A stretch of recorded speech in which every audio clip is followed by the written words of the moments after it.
All right, my internet. I don't know what the hell happened.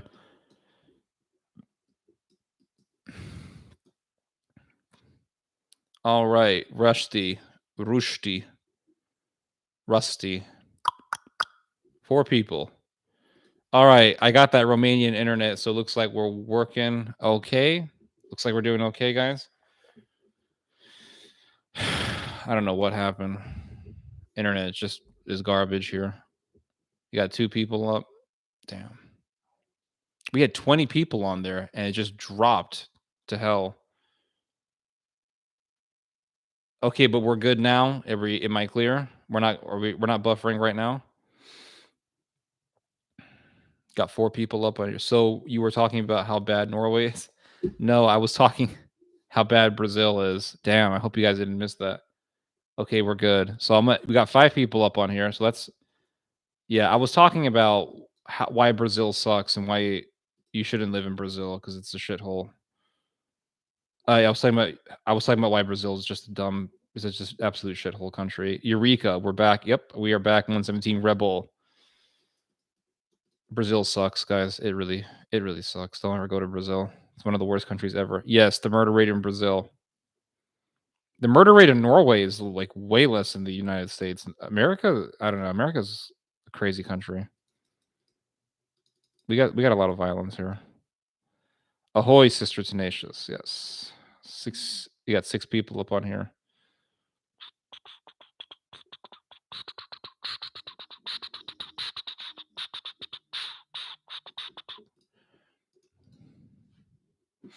I got Korn playing on my headphones right now. Just because I want to. We shouldn't live in Germany, California, Sweden, and other Sodoms.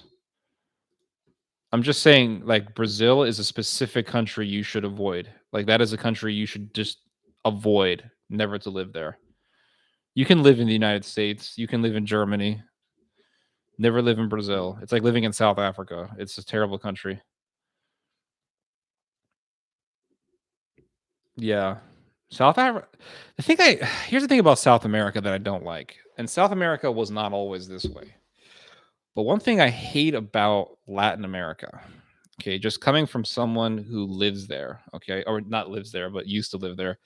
One thing I hate about South America, Latin America, which it would include Mexico, um, is that people there will believe pretty much anything except for what is wise.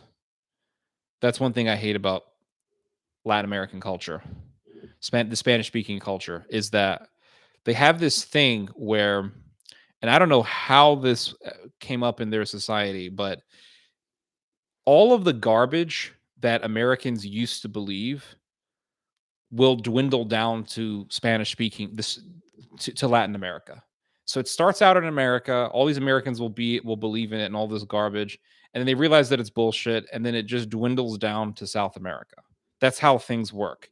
So you'll be living in Mexico, and all of a sudden you'll turn on the television, and there's like people trying to sell bullcrap diets, people trying to sell diet pills all the time. It's a big thing over there. Diet pills, the new age stuff is huge in the Spanish speaking world. Yoga is a huge thing over there. Um, they will believe anything except for what is wise. They don't have a lot of wisdom. That's just one thing that I've noticed about living there. They don't have a lot of wisdom. They'll believe a lot of things that are just insane. Like I remember going to school in Mexico, and I couldn't believe it, but there were all these Mexicans that I met who denied the Holocaust. And that's the thing is in America they don't have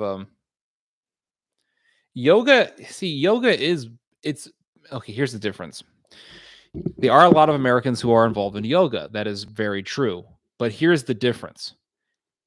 I can find enough people in the US who will tell you that yoga is bullshit. In Mexico, you'll find tons of people who do yoga, but you'll find even more people who don't even know that it's bullshit. They'll just say, "Oh, that's just something that people do." In their words, there's no one really informed about anything. So in America, I can find a lot of people who do yoga. But also in America, I can find tons of people who will say that yoga is new age, it's demonic, it's from Hinduism, don't do it, blah blah blah. That's the difference.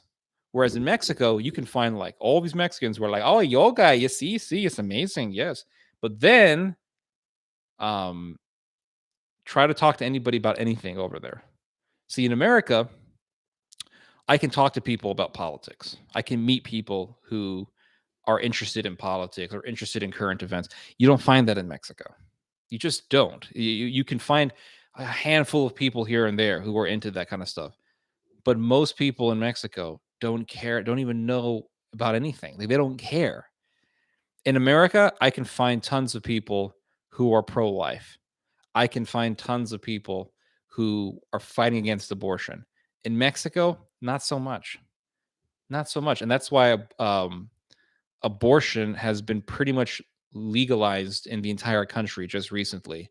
Just recently, they had it legalized because nobody cares anymore about anything over there. I remember when I was living there, um, I mean, pretty much everyone that I met was pro choice. Pretty much everyone that I met was pro abortion.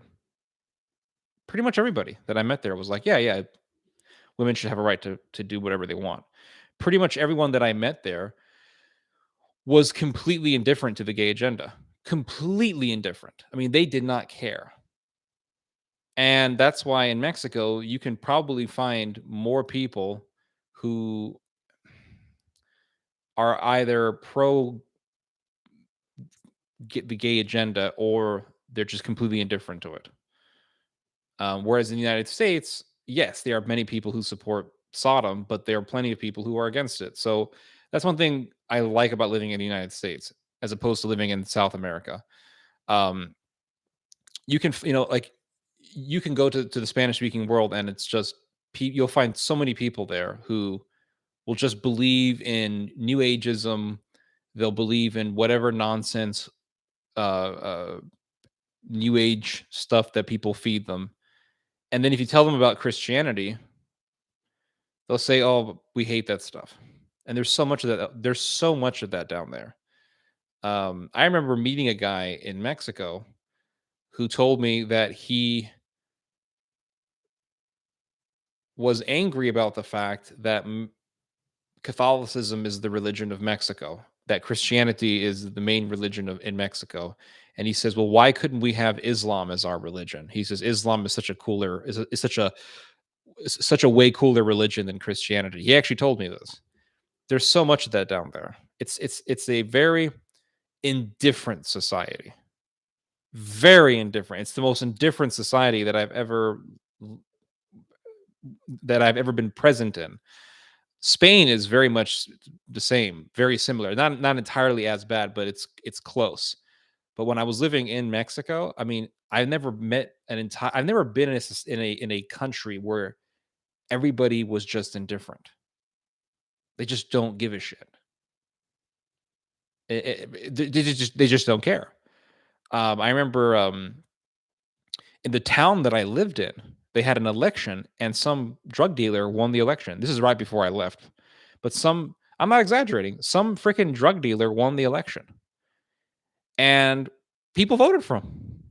I mean, there was a drug dealer who ran for office and people voted for him. And you talk to people like, "Hey, this guy's a drug dealer." I don't give a shit.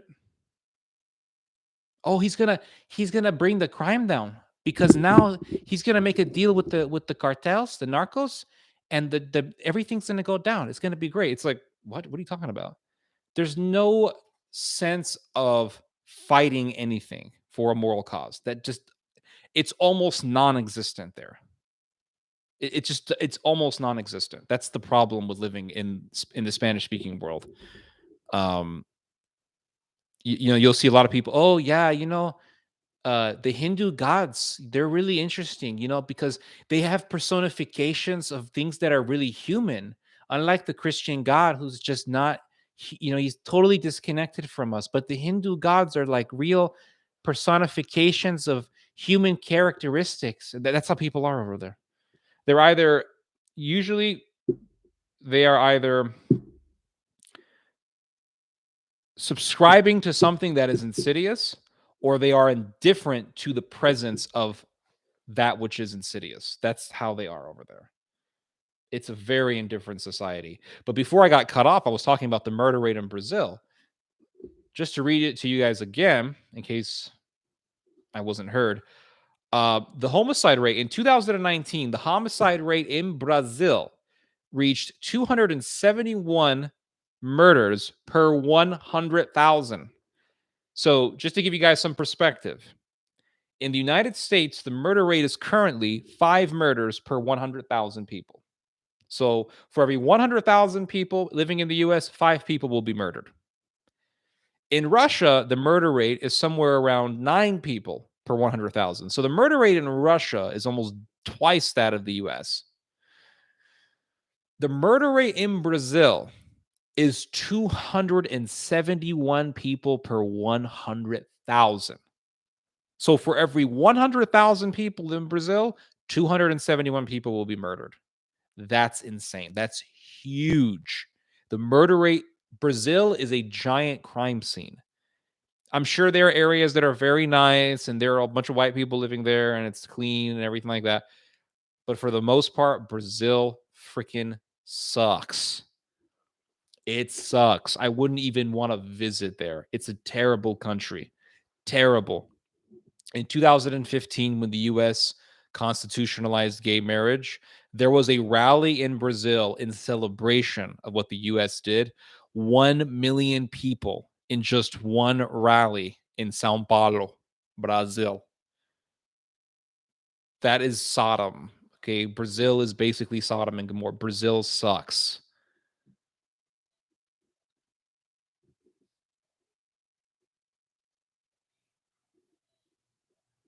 What's your opinion on Chile? Chile is a cleaner country, much cleaner country in comparison to Mexico and Brazil. From what I have heard, Chile has a lot less corruption than Mexico, much less corruption. It's a lot safer than Mexico, much safer than Brazil. The problem with Chile that I have noticed is there's a lot of anarchists and there's a lot of anti Christianity, anti Christian sentiments are definitely increasing and intensifying to violent levels in Chile. And that's why dozens of churches were burned down years ago. I remember reading about there was this big problem in Chile where people were just burning down churches. And these people were very anti Christian. I think some of them were anarchists. There's a lot of that sort of we hate God, we are anarchists, we bow down to nothing type mentality. That is growing tremendously in Chile. So that's another reason why I would stay out of the Spanish speaking world. Chile is a beautiful country. My dad went to Chile years ago on business and told me it was an amazing country. It's a much better country than Mexico, but it has its own issues, and those issues are definitely growing. So that's what I would say. I was looking for a long yellow vegetable on top of your headphones when you said you had corn on your. No, the band. Isn't yoga even bigger in the US? Yeah, I already answered that. It's big in the US, but the thing is that in the US, I can find tons of people who know it's bullshit. In Mexico, it's just, oh yes, we do yoga here. Oh, but those people. So what do you think about them? Oh, that's what they want to do. I don't care. That's what people want to do. I mean, even the state of Catholicism in Mexico is plagued with indifferentism. I remember meeting a Mexican priest who told me that people were born gay. Flat out told, well, he didn't tell me, he told my dad that when my dad was talking to him, but my dad told me about it. Flat out told my father, "Oh yeah, people are born gay." I saw the same sort of thing in Italy. When I was in Italy, I met a priest. Well, I met a monk who was on his way to becoming a priest, and this guy was one of the biggest assholes I've ever met. I remember asking him very simple questions. This guy was an absolute prick. He was a very, very tall guy from Milan, very tall. When I first met him, he walked past me and I said, Buongiorno, which means something like good afternoon or whatever in their language. And he literally just walked past me and said nothing. Like, what's your problem? Buongiorno. He just walks past me. okay, whatever. And then I started talking to him, and he tells me that he's a monk, but he's on his way to becoming a priest, and he's going to theological seminary, and he's writing all these essays or whatever, and he's writing essays on what was it? It was like quietist theology and church Catholic church history or some nonsense like that. So I said, okay, you're on your way to becoming a priest. Yes. Okay, great. And I asked him a very simple question. I said, what is your opinion on Darwinism? And he said, what do you mean? And I said, well, do you think that Darwinism is good or evil? Now, he couldn't speak English, this guy. He spoke a little bit, but his English was terrible. But he spoke some Spanish. So, and Spanish is very similar to Italian, very similar. So I said it to him in Spanish in a way that there was no way he couldn't misunderstand me. I said to him, Darwinismo, bueno o malo? Bueno, good, malo, bad. Is it good or is it bad? And he said, I cannot answer this question. You're asking me whether or not something is good or bad. These are complicated uh, characteristics. Good, bad. I cannot answer this question. I cannot. And by the way, the American stereotype of the Italian accent being like, okay, that's probably like something that you would hear in a few regions of Italy, but for the most part, when Italians speak English, they don't have that accent. They talk like this. What? I don't understand your question. I can't understand your question. And I said, I don't understand this. You're on your way to becoming a priest, right? You are on your way to becoming a priest, and you can't answer me this one simple question. So we continued walking, and we spotted a marijuana shop. Yes, you heard that right. A marijuana shop in Italy. I couldn't believe it. I thought, where are we in? Are we in Denver? Are we in Seattle? What the hell is this? No, we are in the middle of downtown, somewhere in Italy. I don't remember. I forgot which city we were in. We were in some weird city in the middle of where were we? We were in Emilia Romagna. I forgot the city that we were in, but we passed by a marijuana shop, and I asked him a simple question. I said, "Marijuana, malo o bueno?"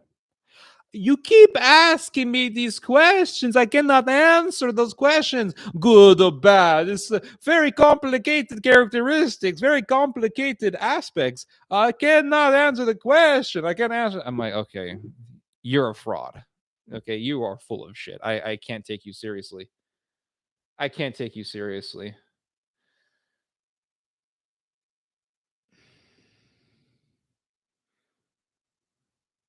Hello, Joshua.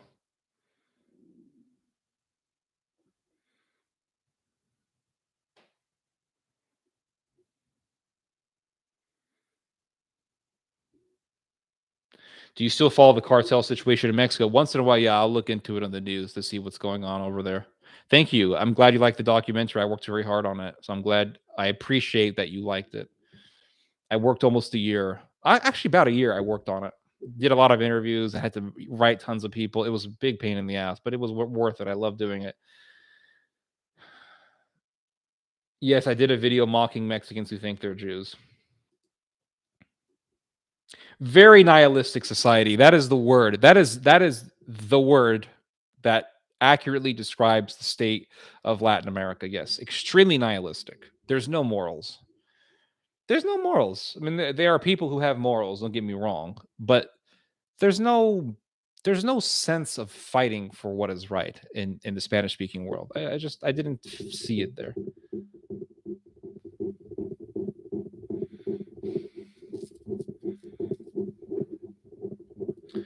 Central America is shaped like a funnel, so it's no surprise. Yeah.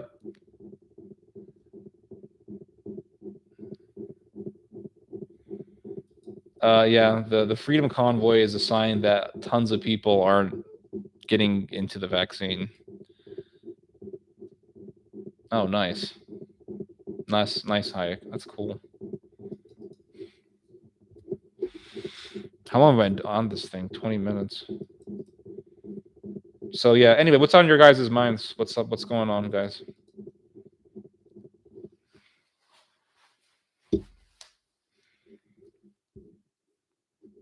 The Cristeros 100% lost the war.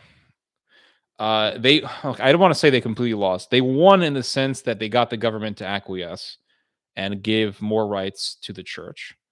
But the fact that Mexico was literally bent on destroying the church is very telling. America is a country that was founded on the principles of the Enlightenment. Yes, there was Christian influence that cannot be denied, but I think that some American Christians take that too far and they want to argue that America was founded as this Christian country.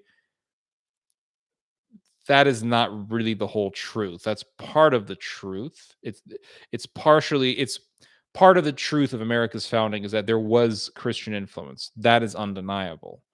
Um, most of the signers of the Declaration of Independence considered themselves some type of Christian.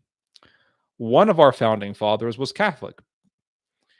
A number of them were Unitarian. Some of them were deists. But America was not founded as a Christian country. America was founded as a secular country with some Christian influence. That's a fact. And America was founded as a nation founded on the principles of the Enlightenment. But regardless of all of that, America has never pursued the destruction of the Catholic Church within its borders. That has never happened. There has been bigotry against Catholics in the United States. There has been discrimination against Catholics, but there has never been a policy to wipe out Catholicism in the US, even though America has always been a majority Protestant country. Mexico is a country that was founded by Catholics. The nominal religion, the traditional religion of Mexico, has always been Catholicism. But yet, regardless of this history, Mexico actually tried to destroy the Catholic Church within its borders. And the regime of Plutarco Elias Calles created its own state church, and it wanted everyone to become a member of this state church. And the Cristeros said no. And there was a war that lasted for decades. And eventually the Mexican government said, okay, we will not, we will forego, we will abandon this policy, anti Catholic policy, and we will allow for the freedom for Catholics to observe their faith. But the problem is that the Cristeros lost the propaganda war because by the end of the Cristero War, the great majority of the Mexican population, and we're talking maybe 80% of the Mexican population, despised or really just had a negative view of the Cristeros. Um, until recently, it was very difficult to find uh, archived information on the Cristeros in Mexico, not because it wasn't existent, but because it was hidden and it was prohibited from being read by the dictates of the Mexican government. The Mexican government did not want people to know about the Cristero revolt, or at least didn't want people to know the reality of the revolt. The Mexican government, like the governments of Turkey and Japan, hid the reason or tried to keep the reason why the Cristero revolt happened hidden. Did not want people to know about it. Until recently, they didn't want people to know about it, but recently, they eventually they allowed for historians to study the Cristero revolt. But I remember talking to a Mexican guy who knew about the Cristeros, and he told me that the Cristero Revolt was nonsense, and that the people who were doing it were just fanatics, and they were terrorists, and they were this and blah blah blah blah, and it was all just craziness. But the guy was a crazy Mexican anarchist, so I mean, what do you expect? But yeah, so hope that answers the question. Uh, very another interesting thing about the Cristero Revolt is that during the Cristero Revolt, a lot of Mexicans who wanted to observe their Catholic faith migrated to the United States. Most of them migrated to California, and that's why California. That's one of the reasons why California has such a high Mexican population. And that I just thought that was an interesting fact. So the only thing oil had cannabis plant mixed with olive. Okay, what is okay?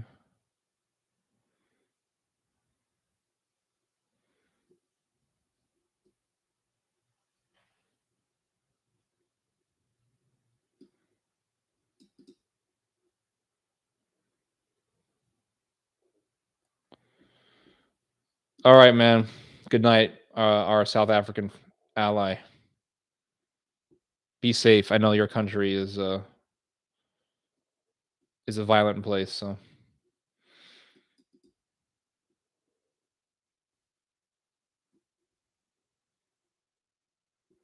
yes, Thomas Jefferson removed all of the miracles from the New Testament. The guy was not a Christian. I mean, if somebody did that today, we would consider him to be a liberal Episcopalian. We would say, "Oh yeah, he must be one of them liberals who's a member of the either the Episcopalian or the Methodist Church. More than likely Episcopalian."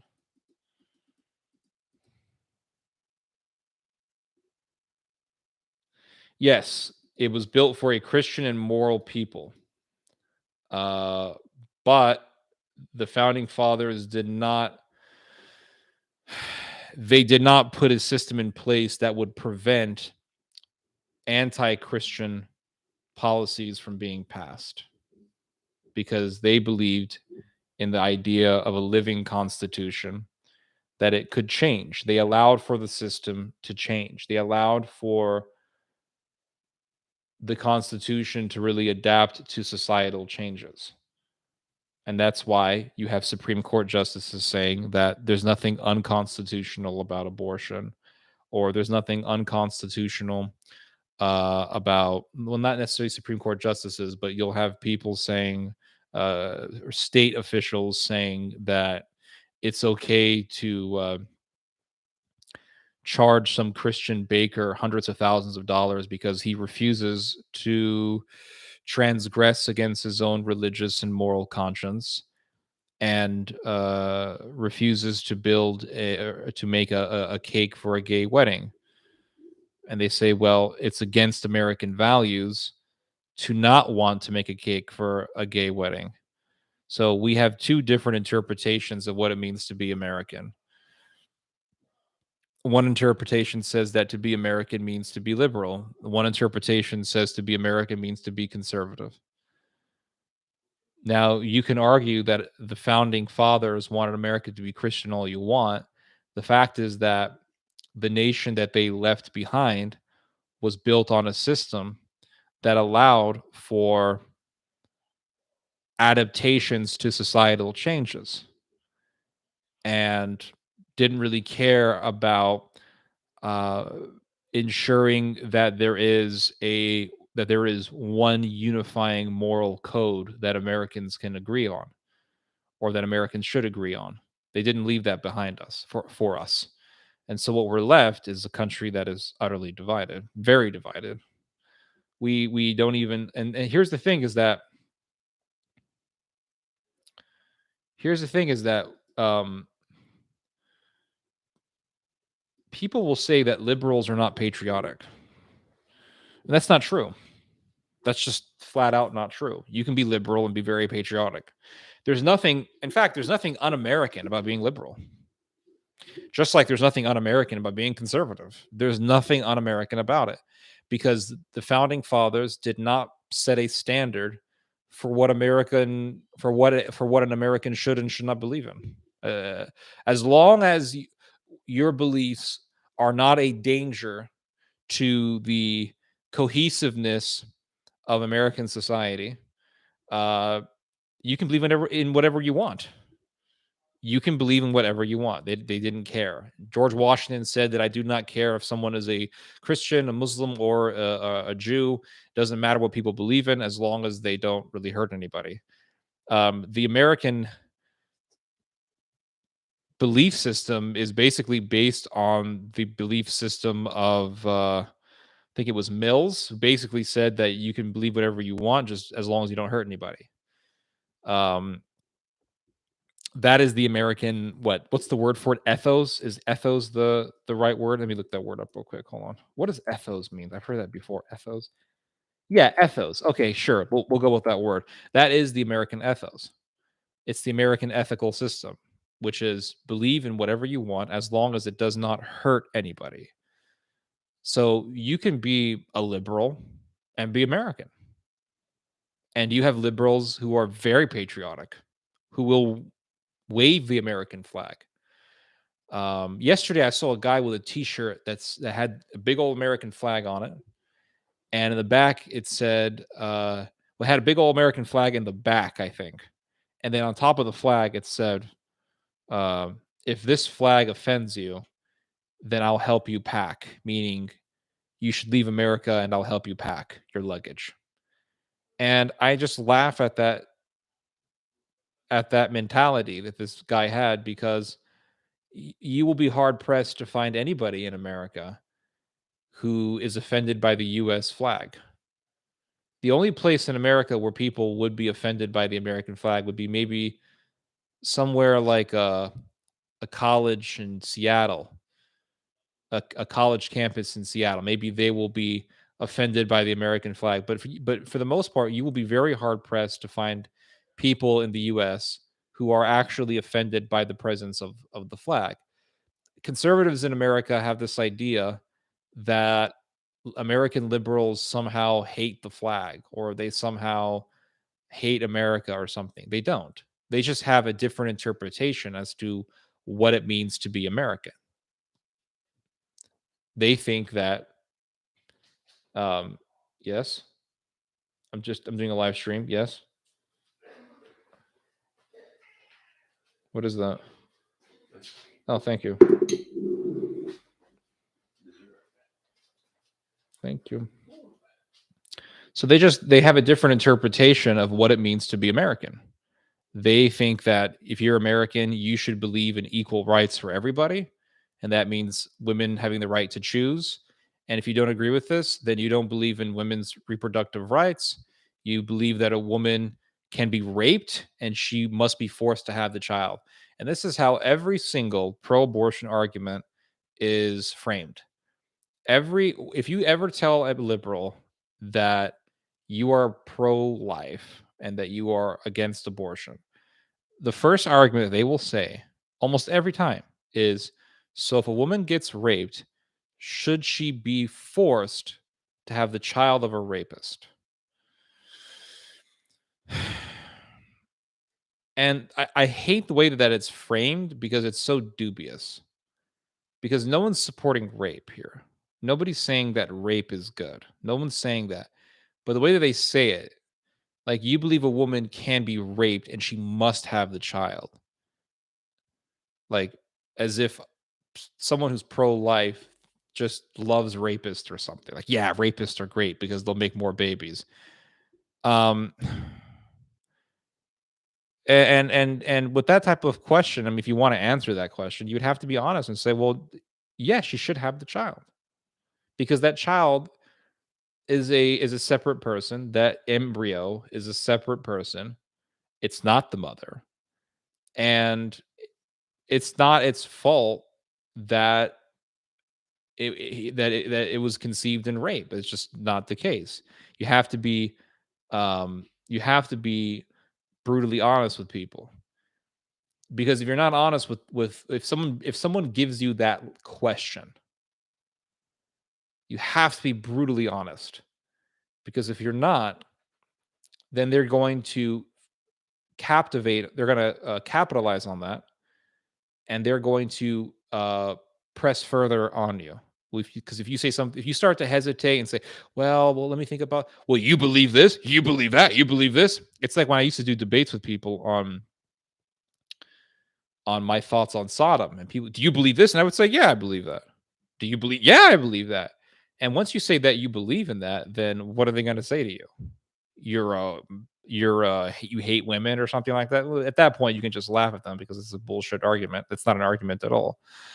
Um, but yeah, and so, but that's why they think it's un-American to be pro-life, because they think, well, you believe that rapists can just rape women and they have to be the child. Well, nobody believes that rapists have a right to rape anybody.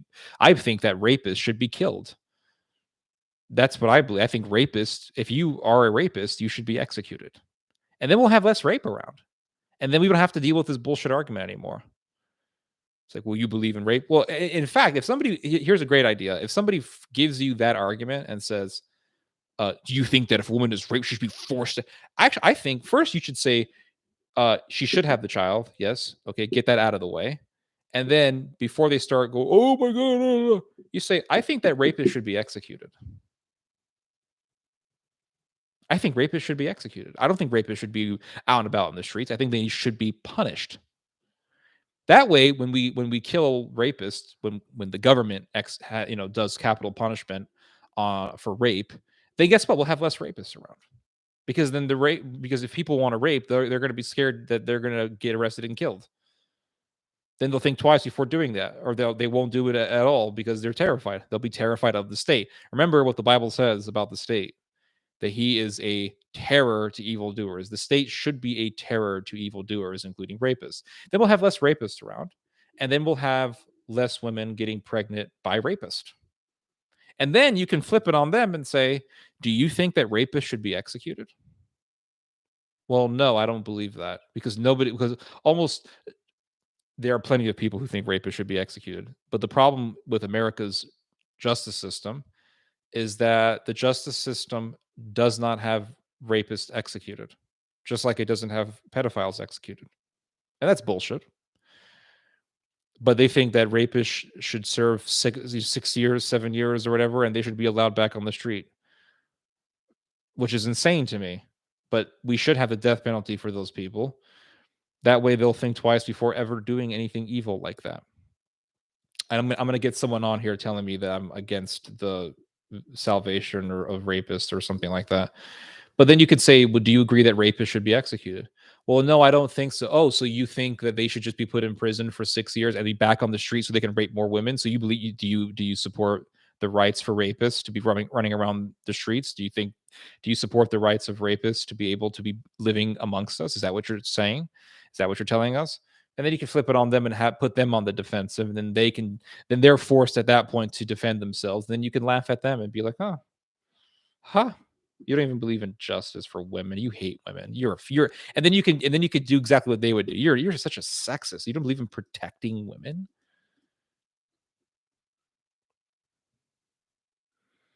But yeah, that's why liberals believe that they're more American than conservatives, because they think conservatives, they reject the reproductive rights of women or some nonsense like that. Yeah.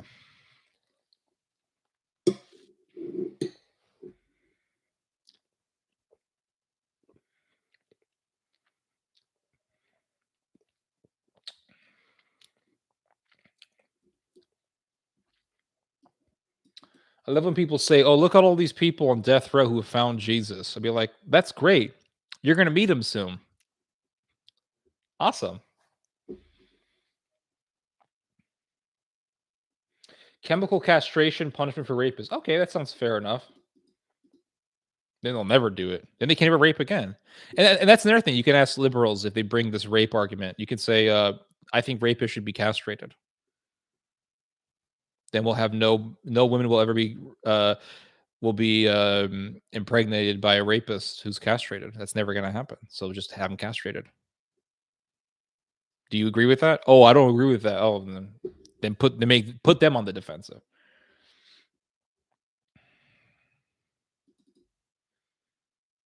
Do you think the problem in the Catholic Church stems from the confessional, where the priest gets unforgivable sins dumped on them? I have no idea what that even means, my friend. I can't answer that question. I don't know what that means. What do you mean dumped on them? What is it? Leading to their destruction. I don't really know what that means. I don't know what that means. Can you elaborate more on that? Thank you.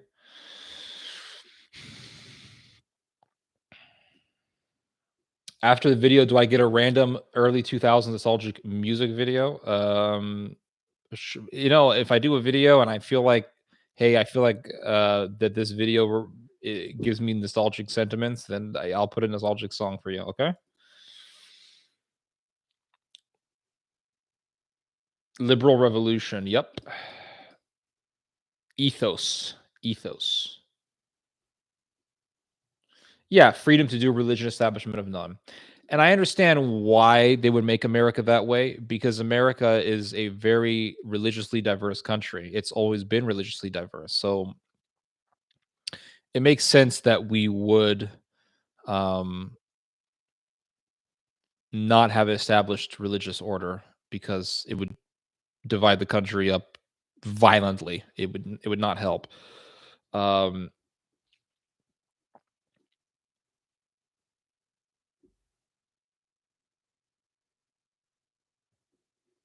yeah, he wasn't Christian. No.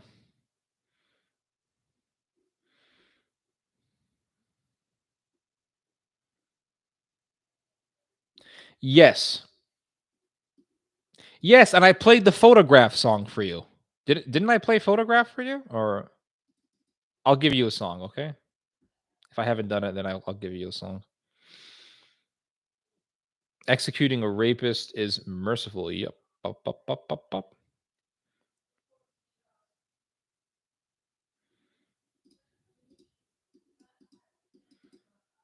Anyway, you have any more questions for me, or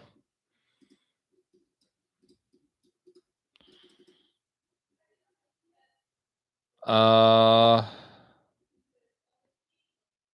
there was something that I was gonna bring up. There was something I was gonna bring up about Christian people. I don't know.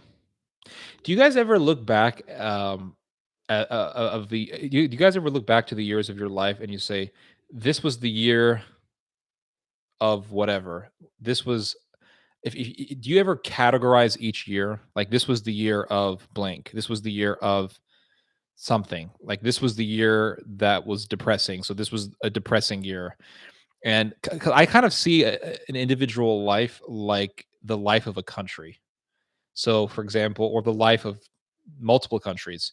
So, for example, if you look at European history, it's, well, this was a part of Europe that we call the Middle Ages, and then this is a part of Europe we call this the Renaissance period, or we call this the Enlightenment, or whatever, whatever. Um, I do that with myself all the time. I classify each year based on whatever was dominating that particular year in my life. And for every year of my life, I have new music that I've learned, new music that I've discovered, new songs that I've discovered. And so I will always remember those songs. I will always connect those songs, or I will familiarize or associate those songs with the year in which I found them. So I'll say that these songs were part of the soundtrack of my life in this particular year. So, for example, in 2008, I discovered Creed. I think I heard about Creed before, but in '08 is when I started listening to Creed. Was it '08? Yeah. Yeah, '08. Yeah. I started listening to Creed, and my sacrifice. So I kind of remember that year with that music. Or and also in 2008, I got a lot into certain classical songs. Um, I found some songs composed by Vivaldi, and so when I hear a certain Vivaldi song that I first heard in 2008, I remember the year 2008. Um, or certain new things that I learned, or something that I became more and more aware of in a particular year. I will associate that year with the new skill that I learned in that year or with something that I became more aware of in that particular year. So, for example, 2015 was the year that I really became more familiar with gardening.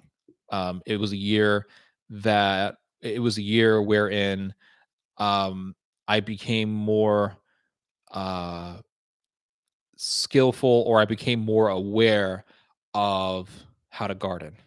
So I'll call 2015, this amazing year of agriculture. 2017 was a year of great knowledge. It was a year of great creativity for me. It's when I really began to write a lot about the alt right and a lot of the things that were happening in the world at that time and that are in a way still lingering around in the political atmosphere of the earth. Um, and I wrote some amazing, really, really long articles in 2017. It was also one of the best years of gardening I ever had. So I'll say, well, this was an amazing year of gardening, but it was also a great year of knowledge. 2018 was a very depressing year for me because the people that I trusted, uh, people who I trusted at the time, betrayed me and had actually our website shut down for a month and a half. Um, and some of you may remember that. I don't know. But my website, literally, shoebot.com, was non existent for around a month and a half. And so that was a year of great depression for me. It was a terrible year. 2019 was a year of recovery from that, but it was also a year of honestly stagnation. It felt very static, like nothing was happening. 2019 was a year that felt as if nothing was happening. 2020 will always be, of course, the year of the pandemic, right? It's going to be the COVID year, and I think that's going to be how everyone is going to label 2020. It's the 2020, yeah, COVID. To be honest with you, 2021 just felt like a continuation of 2020. It was just a year of tremendous, just of nothing happening, stagnation. Okay, nothing was happening in 2021, and when 20, I'm actually kind of a little bit surprised every time I hear the word 2022. Like when I hear, "Oh, it's 2022," or when I have to write down the date, and I sometimes I'll almost put a 1 there, and "Oh, no, 20, oh, okay, 2022. It's almost shocking that 2021 went by that fast, and the reason why it felt so fast was because it felt as if we were still in 2020. Like, it wasn't even a new year because nothing really changed. We had 2020, it was the pandemic, everybody stay home, stay home, stay home, masks on, blah, blah, blah. And then 2021 comes in. Oh, okay, we got this vaccine, everybody's getting vaccinated, but we still have lockdowns and we have the Delta variant of COVID, and everybody was getting Delta, and people were dropping dead because of Delta. And it's like, oh my God, nothing has changed. It's 2020. It's still 2020 because it takes me a while to when January hits and we hit a new year, we got January, February. It doesn't feel like a new year until, for me at least, until maybe March or April when the spring comes. And then you get a sense that we are in a new beginning. It's a new year because the season has changed. It's no longer winter. It's getting warmer, beautiful springtime weather. Everything's green, butterflies are everywhere, and you get that sense of newness, if I can use that as a word. I don't know. I didn't feel that with 2021 because nothing really changed. So that was the year of stagnation. So when 2022 comes, like, oh, it's 2022 already? Like, I felt like we didn't even hit 2021 because 2021 felt like it never came. It always felt like 2020. 2022, I don't know what this year has for me. We're still in winter. I still feel like we're in 2021. Um, so I'm gonna wait for this one. But yeah, I always associate a year with music that I learned or songs that I discovered in that year, with things that I learned in that year, and also with intellectual activities or intellectual pursuits that I had for that particular year. So, for example, in 2017, I was writing a lot about nationalism and the origins of the alt right and the origins of the counter jihad and how it was connected to eugenics and all the racism and all this evil stuff.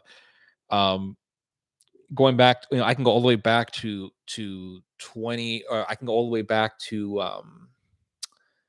2006, and that was a year in which I was writing my first book, and I can remember a lot of the music that I was listening to in those days. And so when I hear some of those songs today, it'll bring me back to the time when I was writing my first book and doing all the research and spending hours into the night researching for it and writing it. It was an amazing time to be alive. It really was. I remember 2009 and 2010 being years of just exercise. I was doing lots of physical exercise in 2009 and 2010, doing lots of martial arts, running, sprinting, running up hills. I was doing a lot of physical activity. And all the music that I listened to was music that I would listen to while working out and training. And so when I listen to that music today, it always will remind me of exercise and hitting the heavy bag for hours and all that stuff. Um, yeah. I don't like listening, like, if I date a girl, I used to get really excited about dates, like, "Oh my god, I went out with a girl today. Oh my god, oh," it was like seeing a unicorn, it was like seeing an animal that you've never seen before, or eating a food that you never tasted. Now I'm like, "Oh, I went out with a girl, okay. We'll see what happens," whatever. That's the consequences of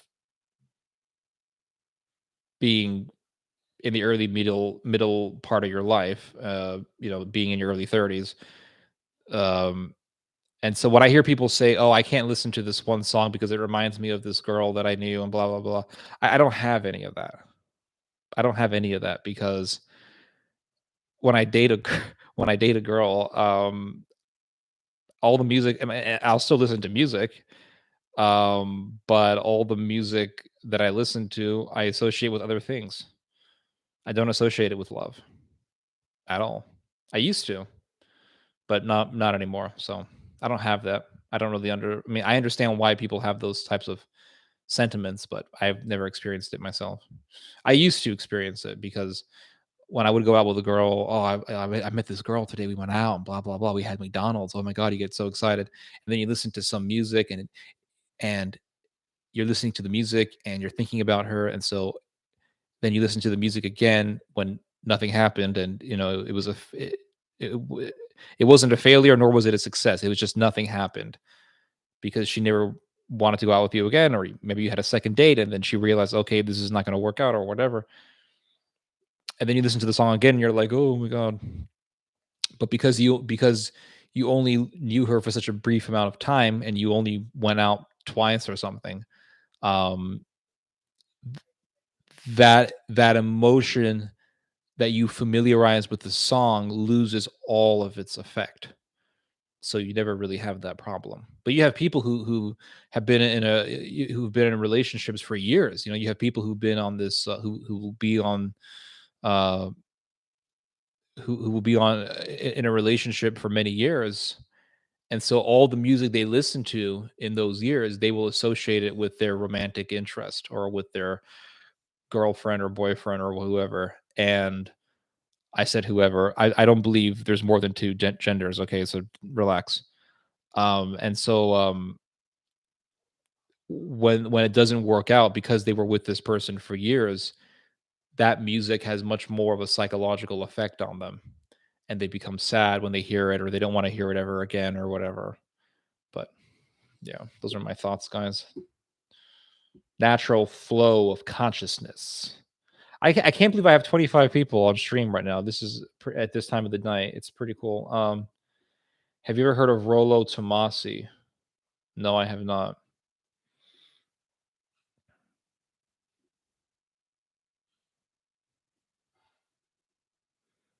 Songs are my biggest source of nostalgia, be it skipping class in high school or going to parties or speeding down Stemmones in Dallas with my girlfriend on the way to wherever. See, those are the types of memories that people keep forever because those were the moments where they felt alive,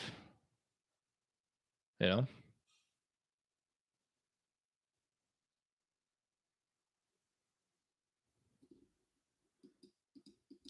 Let's be honest here. We only really feel like we're alive when we're doing something that scares us.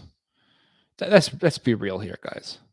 Doing the day-to-day thing, waking up, watching TV or YouTube or watching a movie, reading a book, watering your plants. I mean, these are day-to-day things that we do just to be, just as humans that we're going to do them no matter what.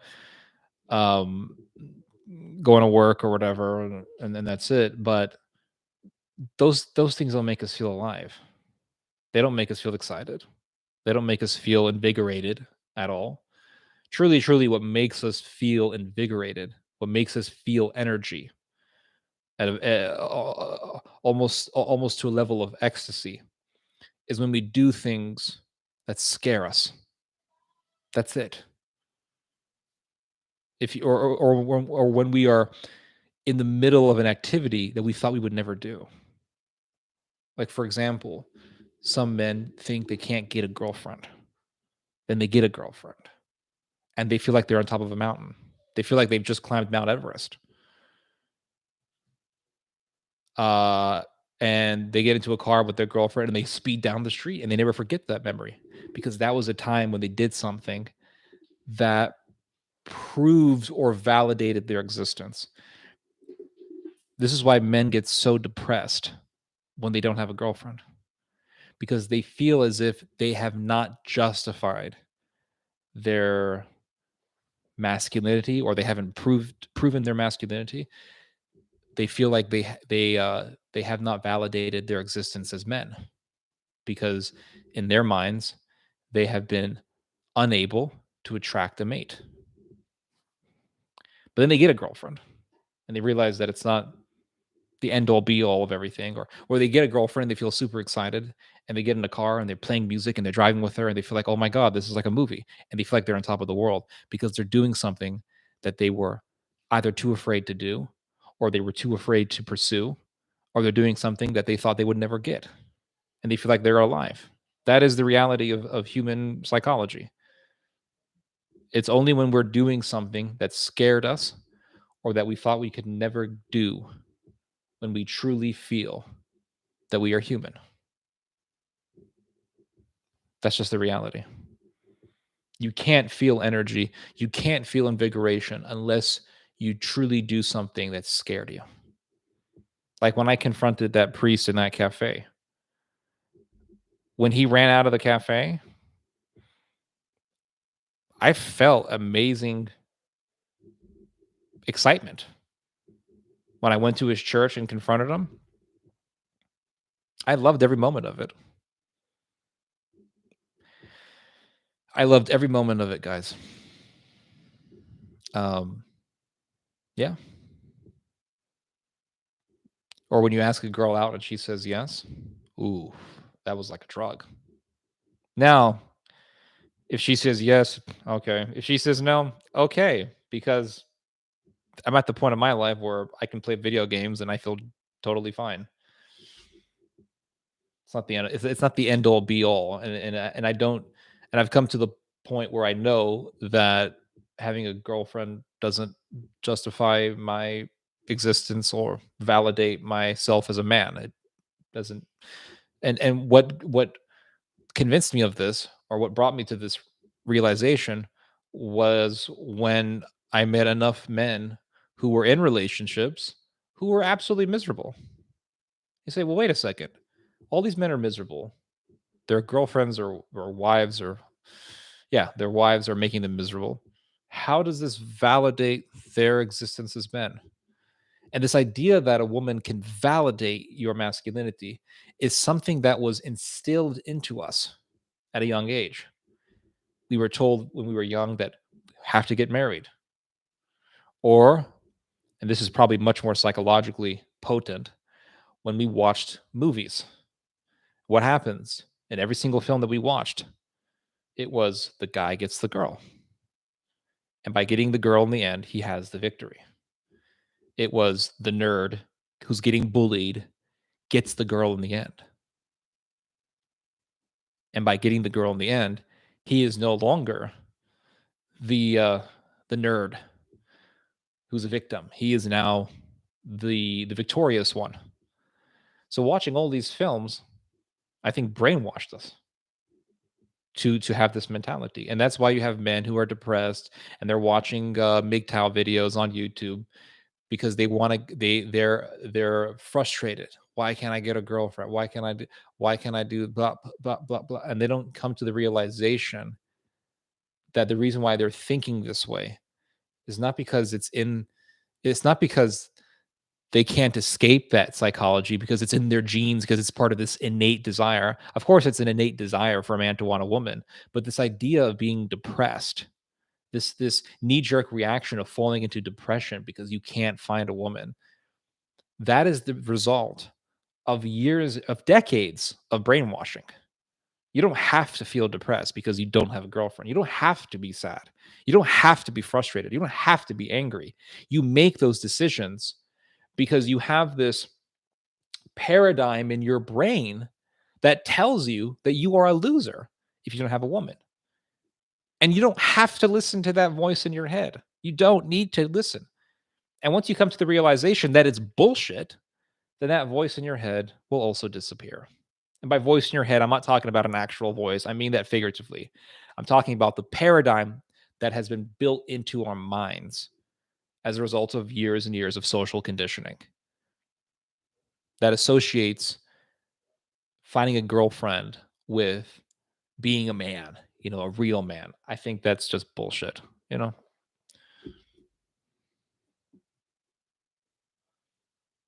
I think it's also experienced by women. It is experienced by women, but women don't have the same experience, right? Women are not in the same shoes as men. And I'm not saying this in the sense of men are suffering more than women. No, I'm just looking at an objective reality of human society. In human society, a woman can walk into a grocery store and can walk out with a man without any sort of effort. She can walk up to some dude who's buying groceries and say, "Hey, I think you're kind of cute. You want to go on a date?" And more than likely, average, if she is uh, just average good looking, right? That guy will say, "Yeah, sure, why not?" Right? It's not going to be that difficult for her. It's not difficult for a woman to get a man. It's more difficult for men to get a woman than it is for a woman to get a man. That's just a fact. That's just a fact. And because women have more options than men, that has always created this atmosphere where women are the deciding factors of the sexual marketplace. They are the ones who ultimately, for the most part, they are the ones who they are the ones who choose who is going to be more um, successful in dating. So, because they have more options and they have more of a choice. Whereas usually the average man has a few options here and there. Um, and they can find a date here and there, but women can find a different date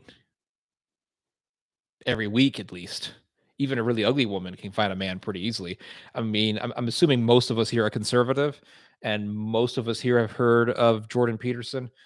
Jordan Peterson has actually talked about this a lot, and I agree with what he says about this. He says that even the ugliest woman can find a guy pretty easily, at least much easier than a man can find a woman. So you can say women experience this. Well, yeah, they do, but at the same time, it's so much easier for a woman to find a guy than it is for a guy to find a woman. Um, yeah. Now, as men get older, many times their options increase. And this is for obvious reasons. They have more money. They have more financial stability. So in that context, it's easier for men to find a woman. But um, for women in their 20s and 30s, it's pretty easy to find a guy. That's why when women say they're lonely, that doesn't mean they can't find a guy. What that means is that they're not finding the man that they want. They can find a guy, but they're not finding one that they want. And that's why they feel lonely. They feel like, well, I got all these men who want me, but I don't want any of them because I want this one guy because he, whatever. So let's read y'all's comments.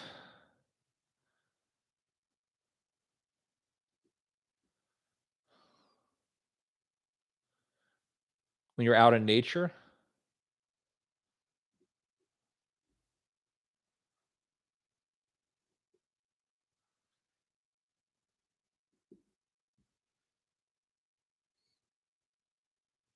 you were up waiting. Oh man, I'm flattered. um,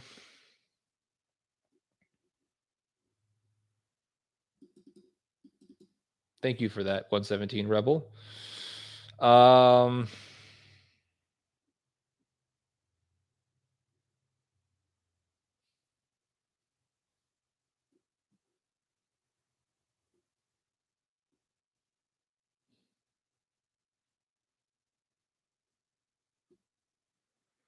I think it's doing something good for others that makes us forget all the dark emotions. Doing something good for others can also be exciting. But if it's met with ingratitude, when people don't appreciate what you do for them, that can really kill the buzz from that. I'm living that now. I've had relationships before, but this one I'm in now is the only one that's felt real. Oh, that's good. I'm happy for you, Sean. There is two people in world. There are task oriented and relationship oriented person. Try walking through the old industrial areas of Pula at 2 a.m. It's gonna make you experience fear, but it ain't gonna make you feel. I'm not talking about terror in the sense of seeing a great white shark before your eyes. I'm speaking of doing something that intimidates you, doing something that you want to do, but in fact intimidates you. And when you make that one step and you get enough seconds of courage to actually make that step and you take that initiative, that's when you feel alive. That thrill you felt came from defending the truth at the risk of great personal cost. Yes, absolutely. It was the idea of fighting for righteousness and being in the presence of that fight, I think is an amazing feeling.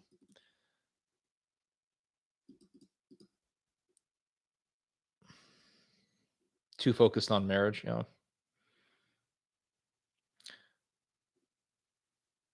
I watched a single Bugs Bunny cartoon on the loop, but that old Lord of the Rings cartoon tape I had.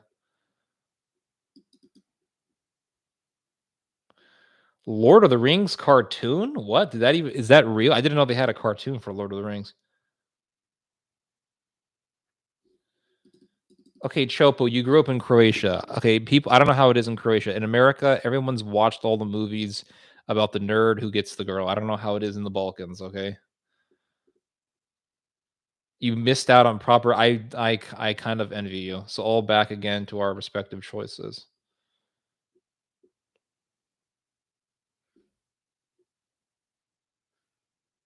This is haram. What? I don't know, guys. That's whatever.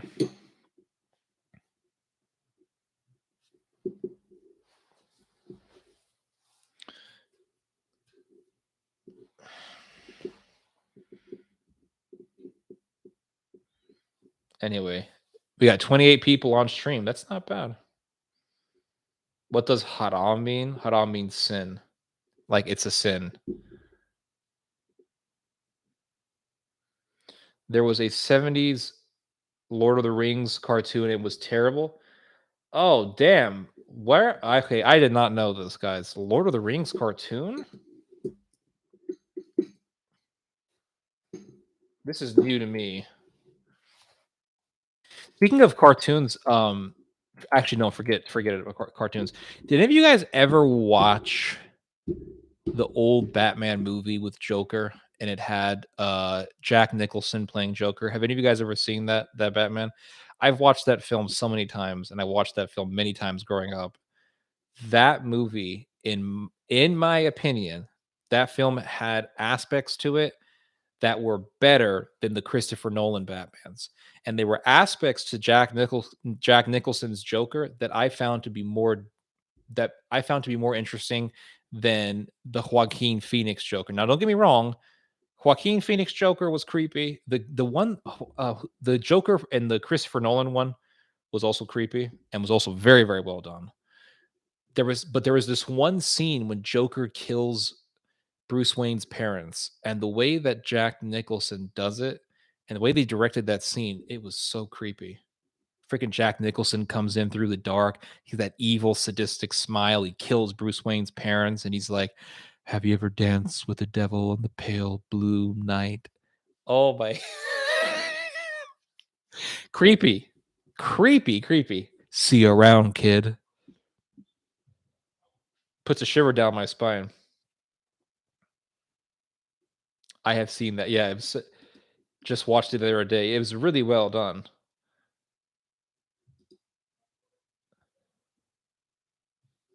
Tim Burton directed it. Yep.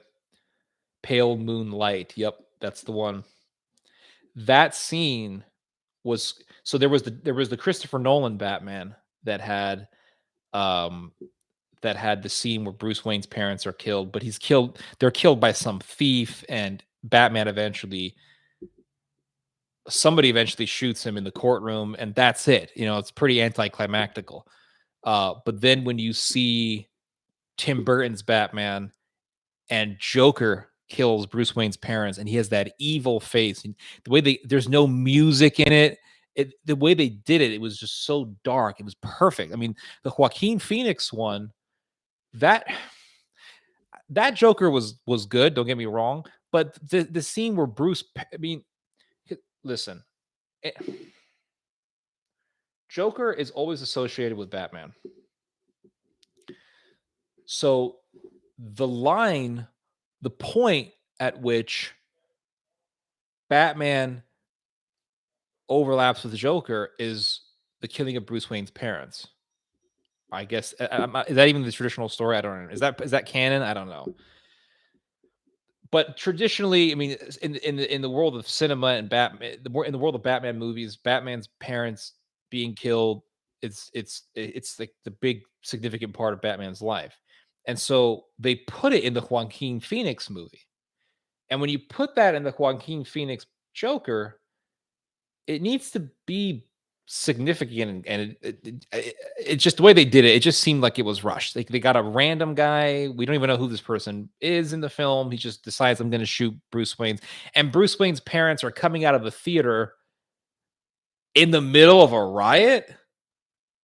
I don't know. It felt rushed. Okay. But that scene with Tim Burton, it was well done. It was slow. It was creepy. It was dark. It was eerie. It was a well executed scene, I must say. Yeah. Yeah. He had that gangster look. Yep.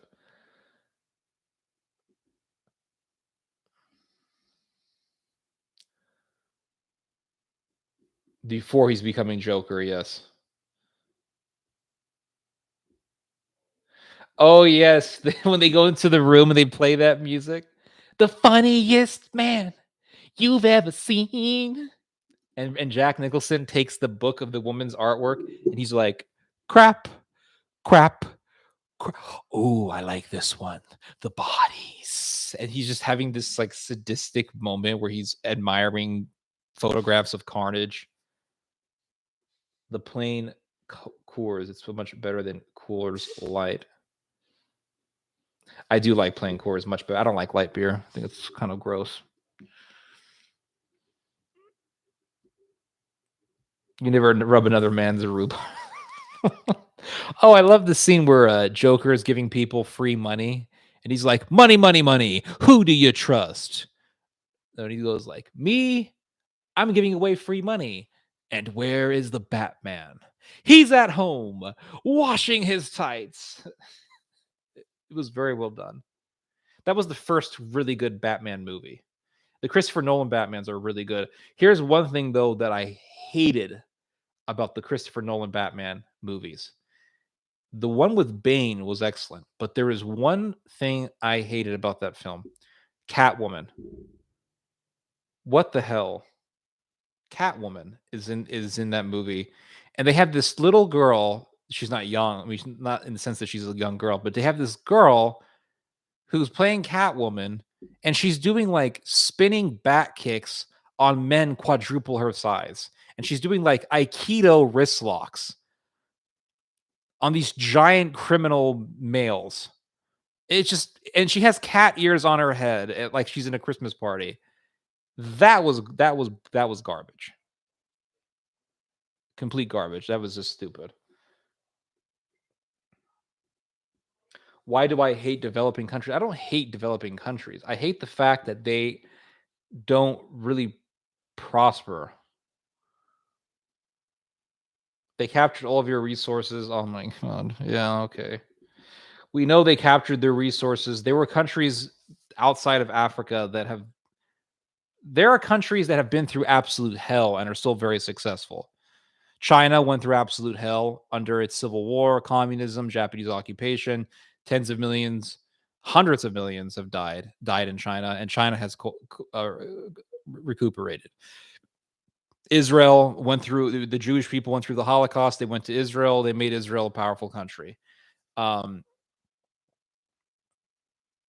you want to get nuts? Come on, let's get nuts. Yep, I remember that. So yeah, I don't hate the people in developing countries. I just think I hate the fact that they haven't prospered.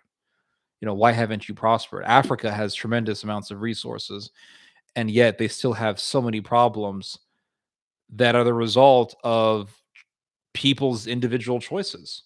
People choose in Africa, people choose to go to different villages and kill people. People choose to live in filth. People choose all these things. These are things that can be fixed by the people, and it doesn't happen. And then well, no, it's because of the politicians. Well, why do you vote for these politicians? It's a very, and the fact that you have politicians that are so corrupt that they impede prosperity in your country, um, that doesn't really exempt you or act as a good excuse because of the fact that politicians are ultimately the product of their societies. So I just don't really buy into this argument of let's just blame the European for everything. China could blame the European, but I mean, China has one of the biggest economies in the world. And that's after going through civil wars. That's after going through British colonialism. That's after going through um, being genocided by the Japanese. Like China has been through a lot of shit, and yet China is one of the biggest economies on earth. So I don't know. I think that's just not a very good argument. He's gonna come back and he's gonna say something else. Okay. Oh, I think he's from India. Okay. Well, Indians choose to bathe themselves in a river filled with fecal bacteria because their religion tells them to. So, but that's blame Whitey, everybody. That's blame the British. Blame the British for everything. That's one thing I do not like about. That's another thing I don't like about third world countries is that they always like to blame outsiders for their problems. Mexicans will do this with the cartels. They'll say, "Well, America armed the cartels." Well, that may be true, but the fact is that you have people in your society who choose to join cartels, and you have an entire music industry for cartels in Mexico. It's called narco corridos, and Mexicans choose to listen to this music. Well, that's not the blame. That's not the fault of America. That's a reflection of the decay of a society. Who played Catwoman? I don't remember her name. She played in that film where she was like the Princess Bride or something like that. The Princess Diaries or whatever. Remember that film where a girl finds out she has royal blood? She's like a total nerd. She's like an ugly total nerd, and then she realizes she has royal blood or whatever. What was her name? I forget. What was the name of that film? I don't remember. But like her grandma is the queen or the prince, the queen of some country that doesn't exist, some fictional country. I don't remember. Spaceballs. I remember that film. John Candy trying to post. What are you trying to post? I don't know, guys. Anne Hathaway. Yep, that's the one. She plays Catwoman.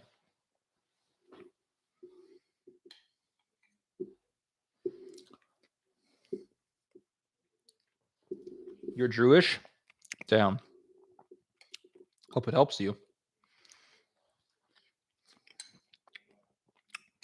I hope it pays well to be Jewish.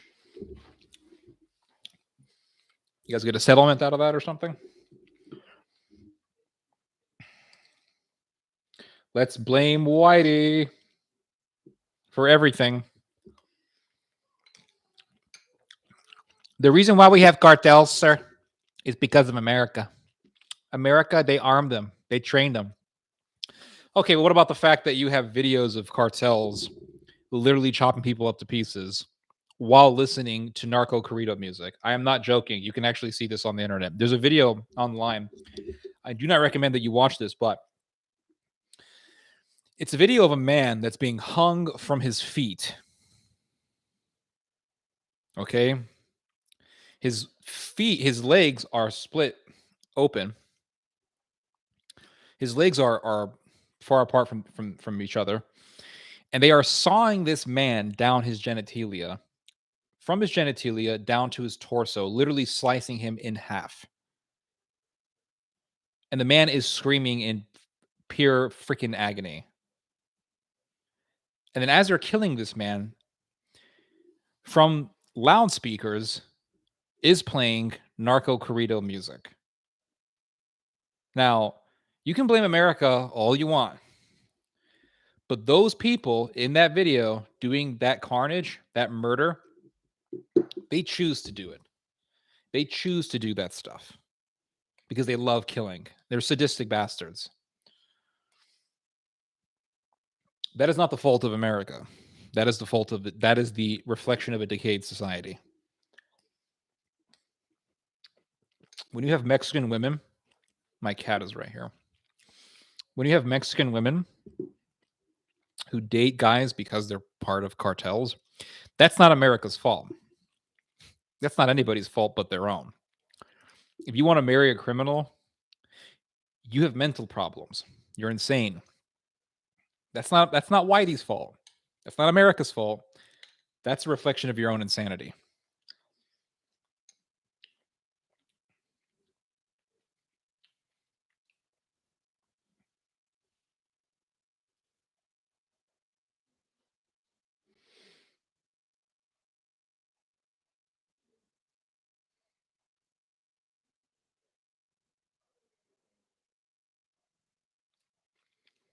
Okay, you can tell me about the suicide rate in China all you want. That's not the fault of the British.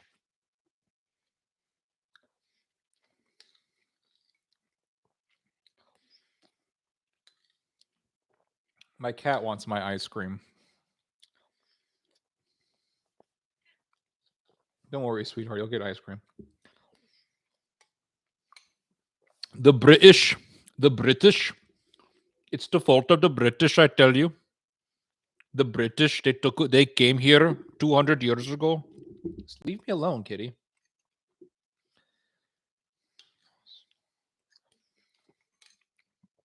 Bro, they took away all our resources. So India has no resources. Is that what you're telling me? India has no resources left. There's no way. So I mean, it's bullshit. It's a bullshit argument. Europe has no resources. Europe's freaking hella rich.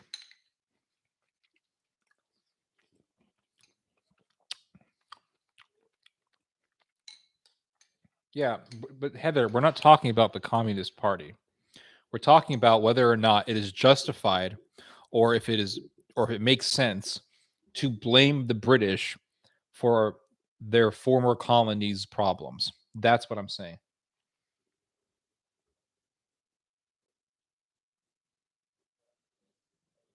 Um, Adelie Levold. No, I don't agree with that.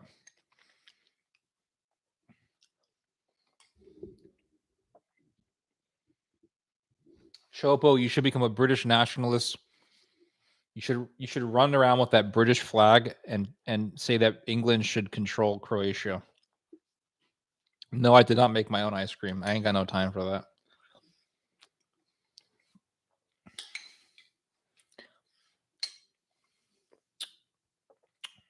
What's up, Divine Soldier?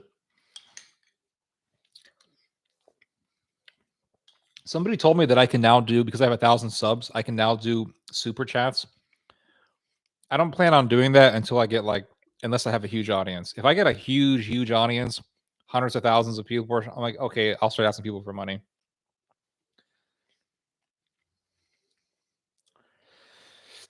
I think Chopo, you should work as a double agent for British intelligence.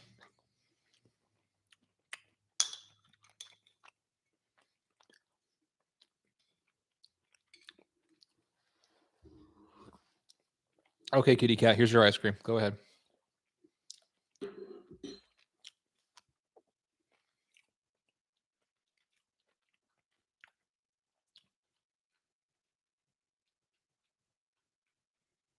Will you take a gift card? No, I'm good, man. If you want to make a donation, you can go to shoebot.com and we have a donation button there.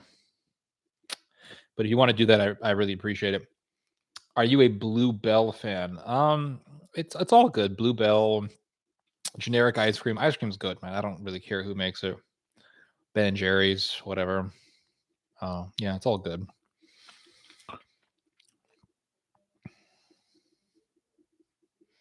One of my cats is a guard.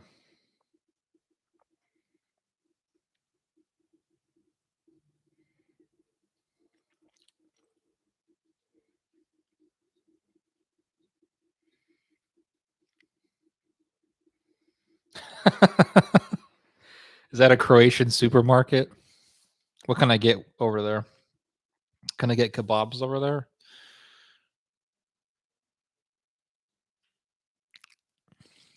In Italy, the Italians, they pride themselves for their gelato. But I'll be honest with you, I couldn't believe how expensive the gelato was when I was in Rome. They're like, yeah, 1 cup of ice cream, that'll be 15 euros. I'm like, what the hell? So freaking overpriced over there. It's terrible. That's pure profit over there. I don't know.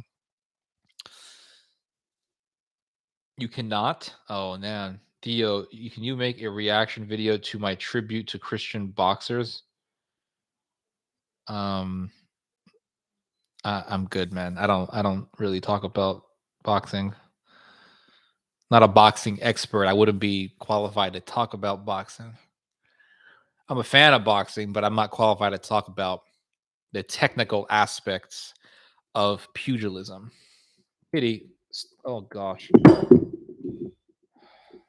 Freaking cats are such a pain in the ass.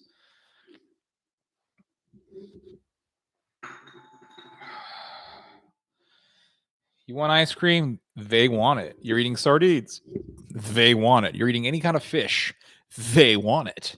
Milk? They want it.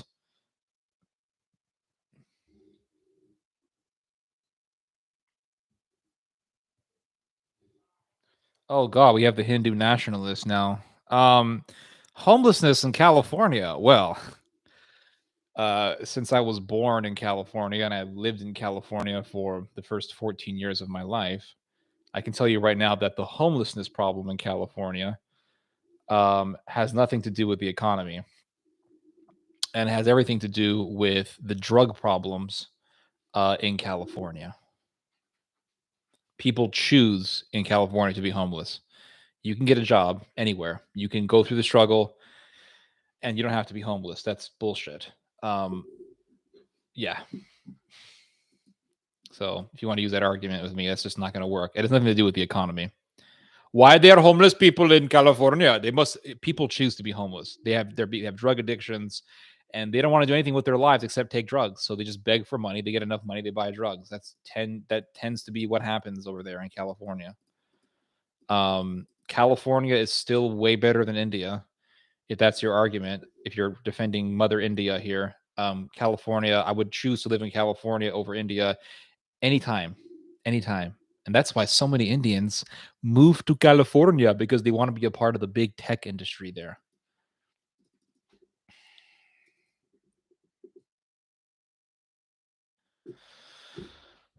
There are 1.8 million homeless people in India. So if you want to use the homelessness argument, you just lost that one. How many homeless people live in California?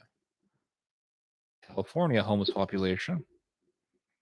They are 160,000 people in California who are homeless.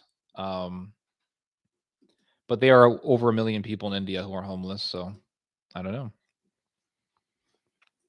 But California is the problem with California is not money. The problem with California is degeneracy. You like the West more. Okay. Well, we can agree on that.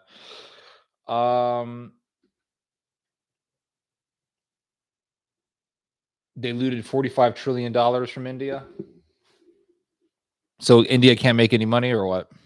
Are you guys that inept that you guys can't make money, or is it just the white man's fault? I'm eating pecan ice cream. Or I was eating.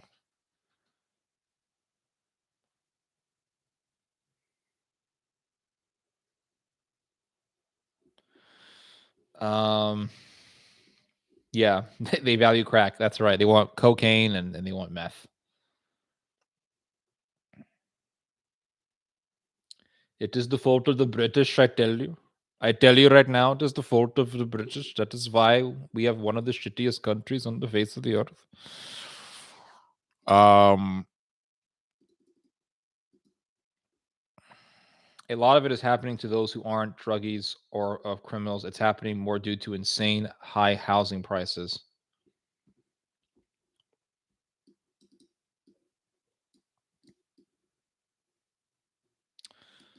Um, I've heard this before. I don't know if that's always the case with all the homeless people in California.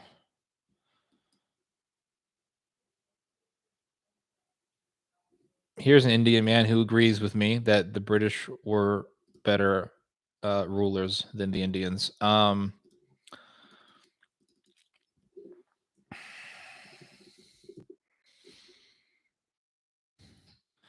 So looking at homelessness in California, the factors that contribute to homelessness in California: mental health, addiction to drugs, tragic life occurrences, as well as poverty, job loss, and affordable housing.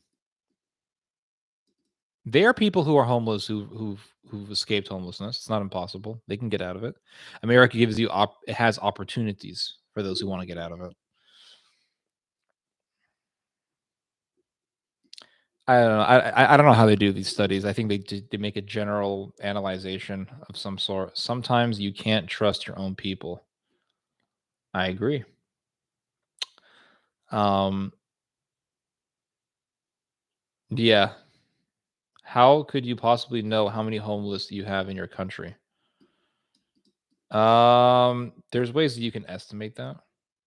Like if you're not paying taxes, um, you're not reporting property taxes. Like you are homeless. A lot of homeless people also will register themselves in government assistance because they're homeless, or they'll say, "Hey, I'm homeless. I need help."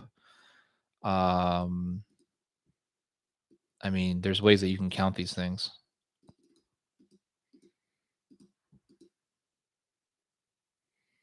I'm not gonna watch the Super Bowl. The job sector in India was outdated since 2010, and big punch at 2013 to down now thanks to COVID. The situation has made everything worse. Every middle class and everybody wants to leave India because it sucks. I think you agree with me on that one.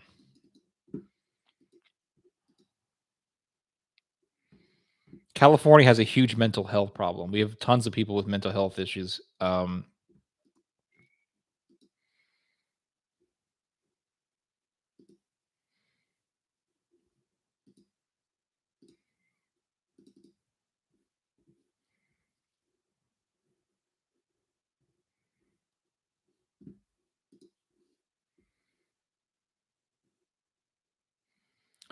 Soccer is okay only when it's between two countries that hate each other. Have I ever seen the movie Slumdog Millionaire? No, I have not. Is it good? I like watching films that are very dark and grungy. I don't like watching. I'm not too crazy about comedies.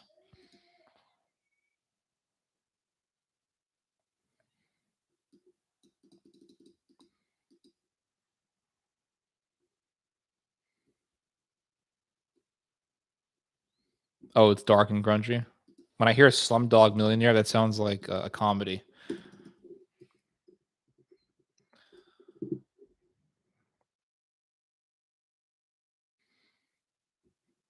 British drama film. Interesting. Oh, okay. Is it Indian story? I'm not gonna play any music because last time YouTube uh took my video down because of copyright problems.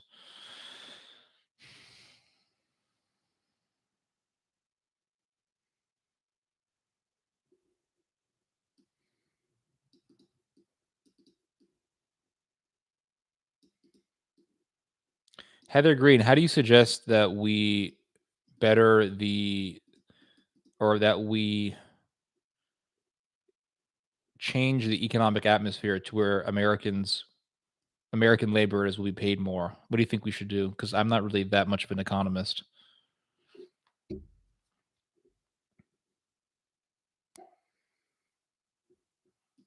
Okay. Looks like an interesting film. I just would like to know, like, Heather Green, what do you suggest we do as a society to better the wages of the average American? The million, I can't do screen sharing because I'm not using StreamYard right now. I'm just using regular YouTube streaming right now. I literally thought, you know what? I'll just do one right now and see who comes on. I'm actually surprised there's 30 people here. Hold on a second, Heather. McDonald's is it has everyone has increased their wages. Everybody has increased their wages. McDonald's has increased their wage. Everyone's increased their wages. Costco, all the big supermarkets, they've all increased their pay. So I'm trying to understand exactly what you're referring to.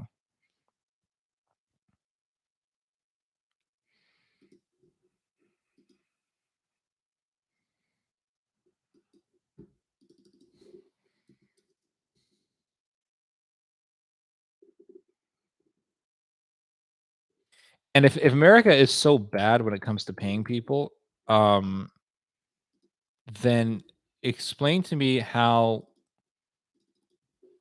USA unemployment. Let's look at the unemployment rate in America. Unemployment. Let's see. The unemployment rate right now is 4%. They are 6.5 million Americans who are unemployed. So there's 6.5 million Americans who are unemployed. How many Americans are working? Let's look at the employment rate. Everyone talks about the unemployment rate. Let's look at the employment rate. Employment rate. The employment rate in the United States. What? Hold on. How many Americans are working?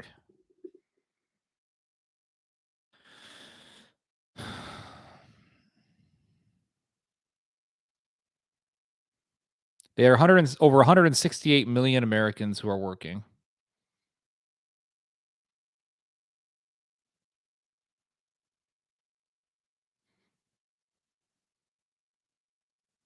So how come most Americans are working and only a small minority are not working? I just don't understand this. Raise the prices for everything, so then people will just buy less shit.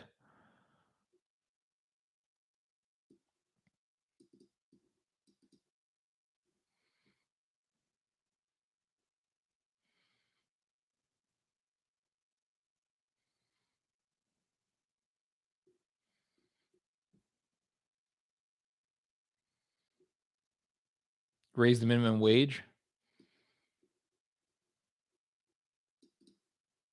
to what, like 15 bucks an hour or something?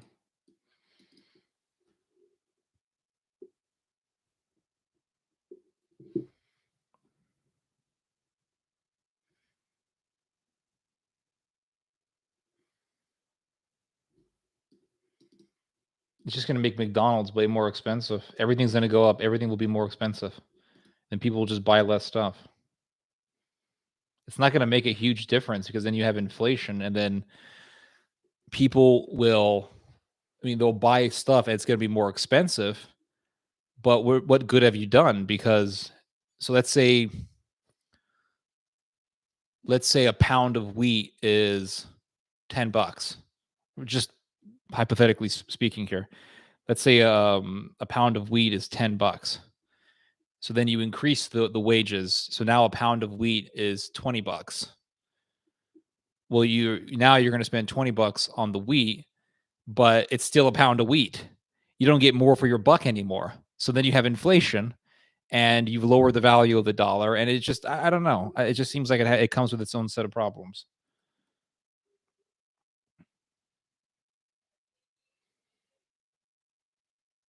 They'd rather get unemployment. That's right. Because they say, "What's the point of working? I'm just going to get unemployment," as if that mentality is sustainable.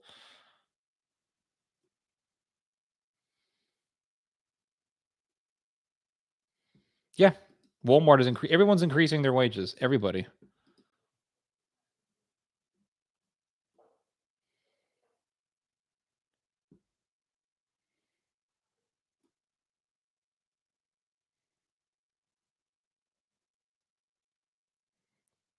Yep, 14 bucks an hour.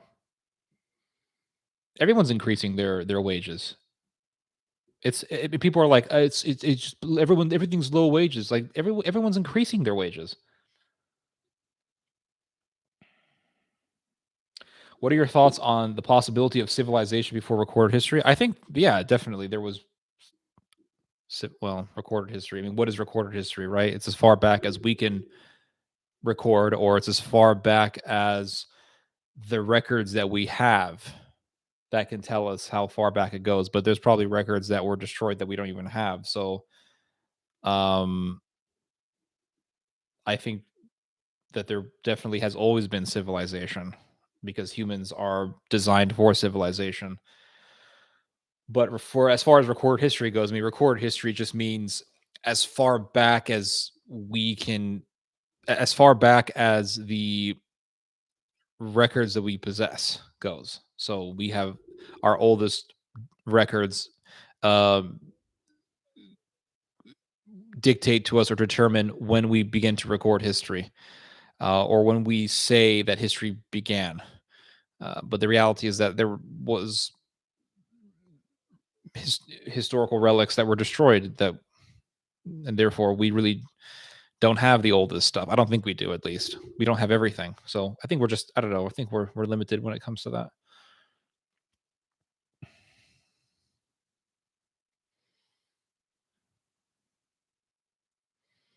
I mean, you raise the price for everything. Yeah, you raise the minimum wage, and then everything else becomes more expensive. So what have you actually gained? So instead of paying $1 for something, you're paying $2 for something, and you get the same thing. It doesn't increase the value of your dollar. Is what I'm trying to say.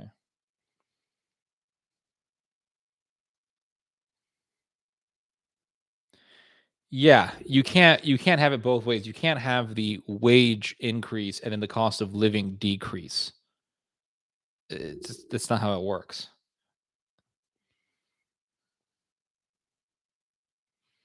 Yep, McDonald's is more expensive now. Yep, everything's more expensive.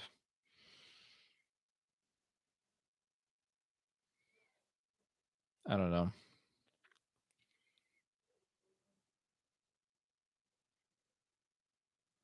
Inflation is a policy. It's a consequence of policy usually. Yeah, minimum wage.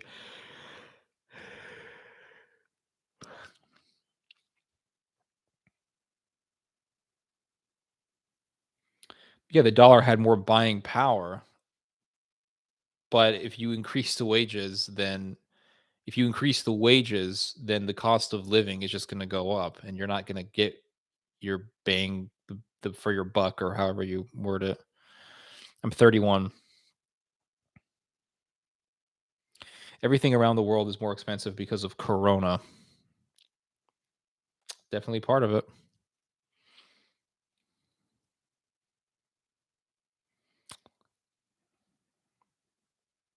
Yeah, everything's more expensive. That's what I'm trying to say. Going back to my analogy, if $10 gives you a pound of wheat, but then they increase the wages, and so now it goes up to $20 for a pound, you're still going to get a pound of wheat. You've just spent more money. That's what happens. That's how inflation looks like.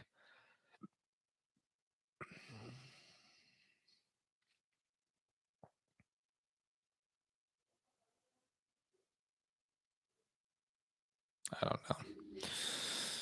We got 37 people. What the hell? Damn. Some people were writing me saying like, "Hey Ted, you look depressed or whatever," or like 'cause I put out this article on my experience with the Catholic Church. Um, I'm not depressed, guys. I'm fine.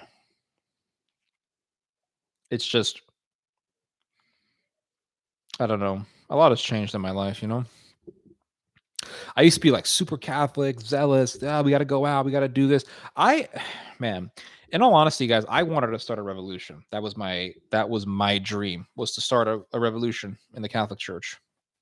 I wanted to spark a restoration, a great restoration, and I realized that that was impossible because the entire institution of the Catholic Church is a bureaucracy that's controlled by very evil people. Um, that was never going to happen because the lay people are also under the influence of the evil bureaucrats, and so yeah, it's a time of great disillusionment. Actually, maybe I think maybe I'll label 2022 as the year of disillusionment.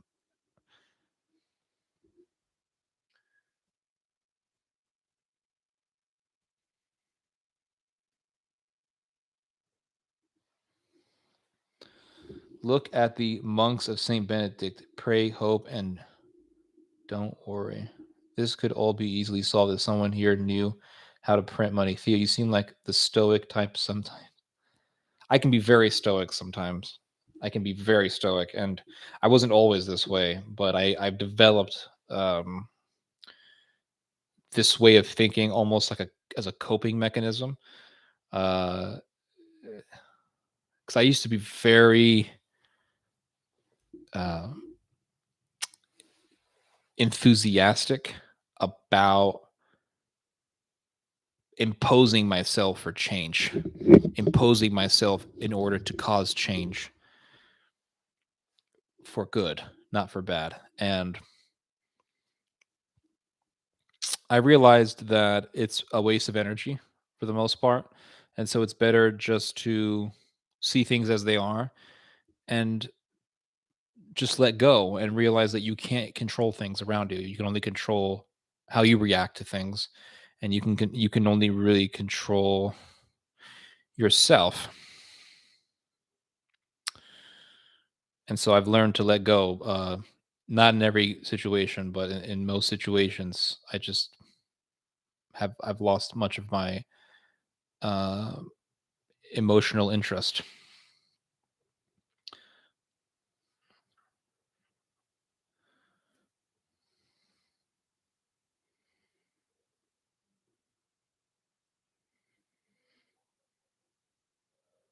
The year of disillusionment, yeah. Um,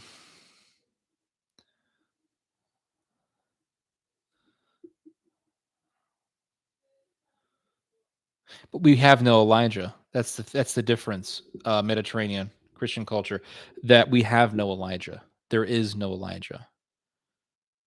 Um, you can say the SSPX. The SSPX is literally a den of Nazis. It's no Elijah. I think you did cause real change in a lot of people's hearts. Uh, yeah, I've had a lot of people write me and say that I've helped them in some way, and that's great. That's great. That's actually the best thing that I can ask for. But years ago, I wasn't asking for that. I mean, I was asking for that, but that wasn't my top end all be all objective. My end all be all objective was to cause a revolution. Not a violent revolution, but just a revolution in the sense that we would topple that we would topple the regime in the Catholic Church through um, nonviolent resistance.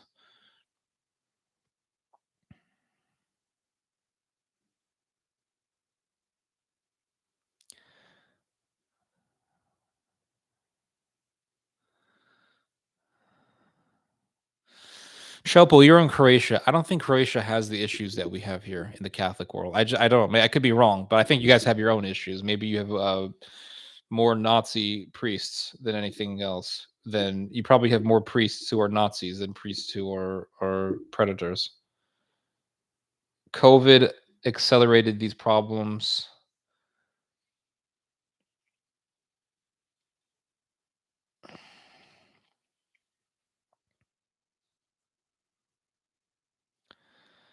God isn't in control. He is in control, but God doesn't. This is going to sound weird, but this is what I believe. God is in control, but that doesn't mean he's dictating everything every single time. God allows people to do what they want. Most of the time, God allows us to do what we want. Most of the time, that's what's happening. God wanted us to have free will. And the reason why he wanted us to have free will is because he didn't want us to be robots. He allowed us to have free will. He wanted us to love him by our very choosing, by our own accord, not because we're designed or because we were designed to be robots for him. God doesn't want a robot army. And so most of the time, he just allows us to do whatever we want. Why do you think serial killers go around and just killing all these people and there's no divine intervention that stops it? Because for the most part, God is allowing us to do what people want to do. He's allowing people to do what they want to do. As evil as it is, as destructive as it is, God allows it to happen. And so God has allowed the institution of the Catholic Church to go crazy, to run amok. God eventually will judge in the end. But as for now, God is allowing the church to destroy itself because that's the decision that it has made, just as Israel made its decisions and God allowed it.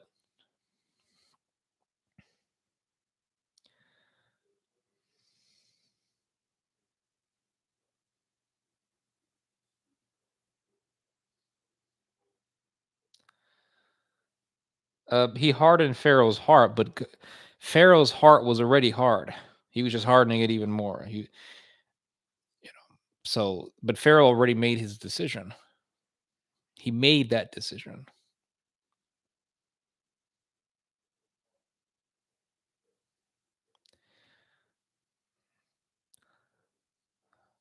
I'm not in despair. I've just come to the point where I accept the fact that the Catholic Church is Sodom, has become a den for Sodom, and that's it. I've realized that it's out of my control. I can do nothing about it. Um, and there's nothing we can do about it. The only way that you can make real effective change is if enough Catholics are sick of it. But there's not enough Catholics. That's the problem. So I've learned how to accept it, and I have become um, almost indifferent, actually, to what's happening in the Catholic Church. I don't care anymore. Oh, the Pope said this. Oh, this other thing. How this other thing? Pope did an encyclical that said that gay adoption is great, or whatever happens. It just nothing surprises me anymore. America is Sodom. I mean, the Catholic Church has become a den for Sodom. That's just a fact. If you want to sit there and deny it, you can. But I mean, read about what's been happening in the Catholic Church for decades.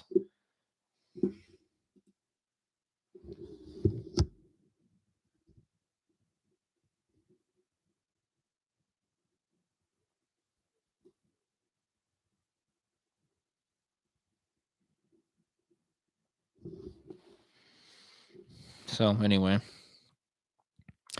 I've been talking for almost 2 hours. When Spain fell in the Middle Ages and the Christians retreated for a few years, they used to quote the verse about the faith of the mustard seed. Again, this is a completely different situation. You're talking about a people who were just conquered by the Moors. You're talking about a people who were very Catholic being conquered by the Moors. That's not what we're going through right now. We're not being conquered. We're not running into the caves. There is no, in other words, there is no there's no invading force that's threatening our lives right now. We're living in utter comfort. And in the state of utter comfort, we have a church that is in utter decay. And no one feels the need to combat anything. You're talking about Christians who were willing to fight and to die for their freedom. Completely different situation. I'm talking about people who are living in a church that has been taken over by Sodom and they don't care. There's not even enough resistance to it. There's not enough resistance to it.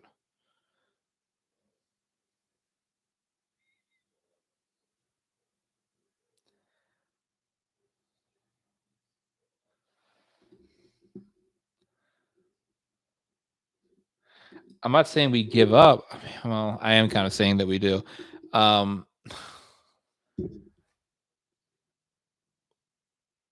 mean, it's a train that is already set. It's a train that's already set. And what I'm trying to tell you is that exerting any sort of effort to change the state of the church is a waste of time and energy. That's what I'm saying. Jesus was God in the flesh, and he was murdered by the institution that was established by God. So right now we're dealing with the institution that was established by God, and it's literally taken over by Sodom. So Christ combated the Pharisees, and the Pharisees ended up murdering him. The only force that destroyed, I mean, the only thing that was left for the temple was destruction. And that is, in my opinion, what is left for the Catholic Church in the future: destruction. The Catholic Church, I think, is going to face destruction.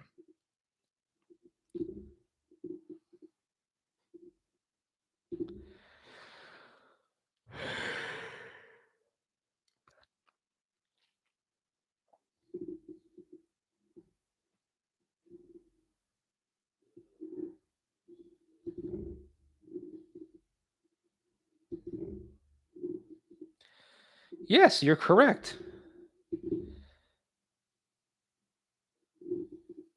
But okay. The circumstances that we have right now is one in which there is nothing you can do to change it because there's not enough people who are resisting. That's the point. If you were invaded by a very powerful army and there weren't enough people who were willing to fight against it, you would be fighting a losing battle. You'd be wasting your time. What do you think is going to happen after the destruction of the Catholic Church? I think eventually the Vatican is going to be sacked. That's what I think is going to happen. I think it's going to be sacked. Um, God, Christ is going to return eventually, and Christ is going to establish the new paradise. I mean, you have the covenant with Israel, and then you have the covenant with the Gentiles. What's left after that? Because God established Israel to be a light to the nations. Well, Israel stopped being that light, so God used the Romans to destroy the temple. That was it. In fact, after the war, there was a point where a lot of the priests came before the Caesar and begged for their lives, and the Caesar literally told them, "Your temple is destroyed. Of what use is your priesthood?" He actually said this to them in almost biblical terminology. Of what point is your priesthood? It was almost biblical, and the Caesar had these priests all executed. So there's going to come a point, I think, where God is going to say to the priesthood, "Of what use is your priesthood? Of what use is it?" The church is to be a light to the world. It's not being a light to the world. It's not acting as a light to the world anymore. You have a pope saying that we need gay civil unions.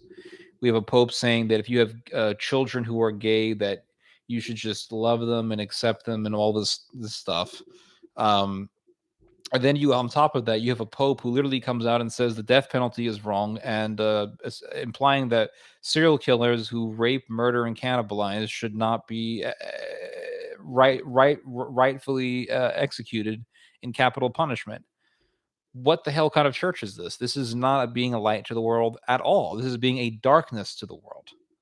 And then you have a church that is full of pedophiles, where thousands upon thousands of people have been molested by its priests, and these priests have been protected by the institution itself.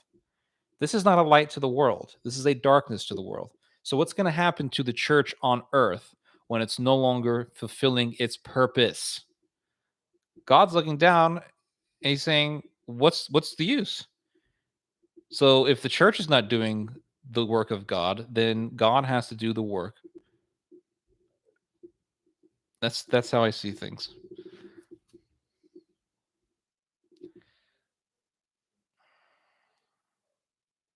You can say Pope Francis is an anti-pope all you want. It doesn't change anything.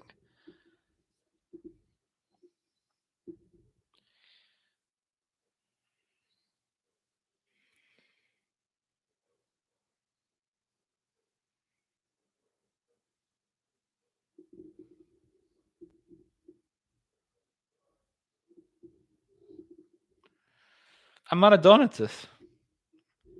In order for me to be a Donatist, I would have to be following some schismatic bishop. I'm not a Donatist. Donatists were schismatics in North Africa. I'm not following a schismatic sect. I'm not a Donatist. I just see what things are for what they are. I mean, this is bottom line. A book burning in Tennessee? I have no idea. Who's doing a book burning? If anyone's doing a book burning, it's for attention. That's the only reason why people burn books. They do it for attention.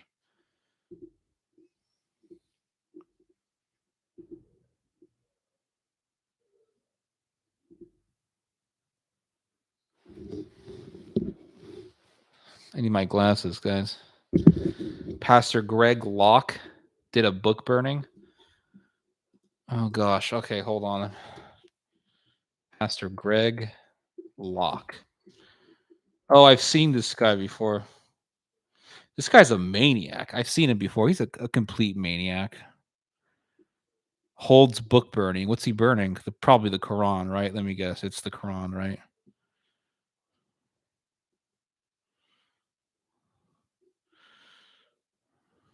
What's he burning?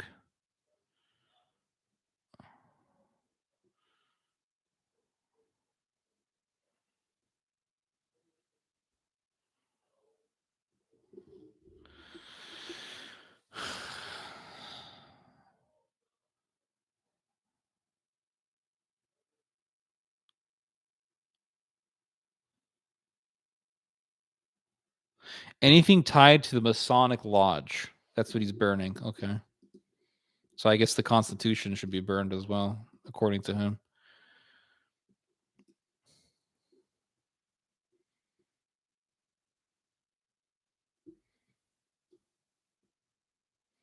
So what's he burning though? Which books? Oh, Twilight. Yeah, I agree with that. You should burn that book. It's garbage. Ouija boards, healing crystals. Oh, I agree with him. These things. I mean, I don't necessarily. I don't sympathize with anything that he's burning. But just being realistic, I mean, he's probably doing this for attention. It's good for publicity. I mean, weren't a lot of the founding fathers Masonic? The writers of the Constitution, weren't they members of the Masonic Lodge? Oh, Harry Potter. Okay, what good does that do? I mean, every girl from the millennial generation reads Harry Potter. It's actually become almost a prerequisite to read Harry Potter if you want to be in a relationship with a woman. Do you read Harry Potter? No, I don't read that garbage. So freaking boring. Oh my gosh. Harry Potter is such a boring book. I tried reading it when I was in the 5th grade. As I was reading a little bit of it, and it was like Dumbledore got a stack of pancakes and walked through past the door, sat at the table next to Harry, and they began talking about the most recent spells that the professor was teaching them. But Harry could not get his mind off of that dragon's egg they left in the fridge. It's like I just closed the book and I'm like, this is so freaking boring. I'd rather watch Jurassic Park or something.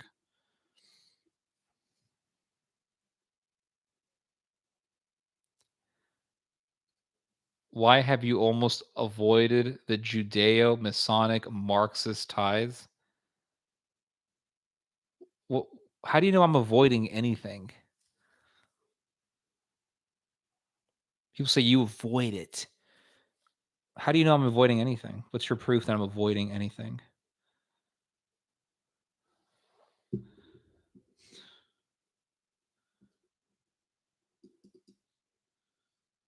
How do you know? How do you know? How do you know I've avoided anything? I would like a sincere answer for that question.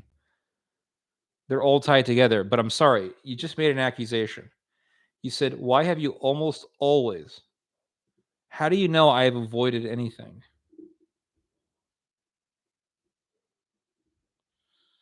Twilight? It's not. I don't know if it's necessarily demonic. It's just crap.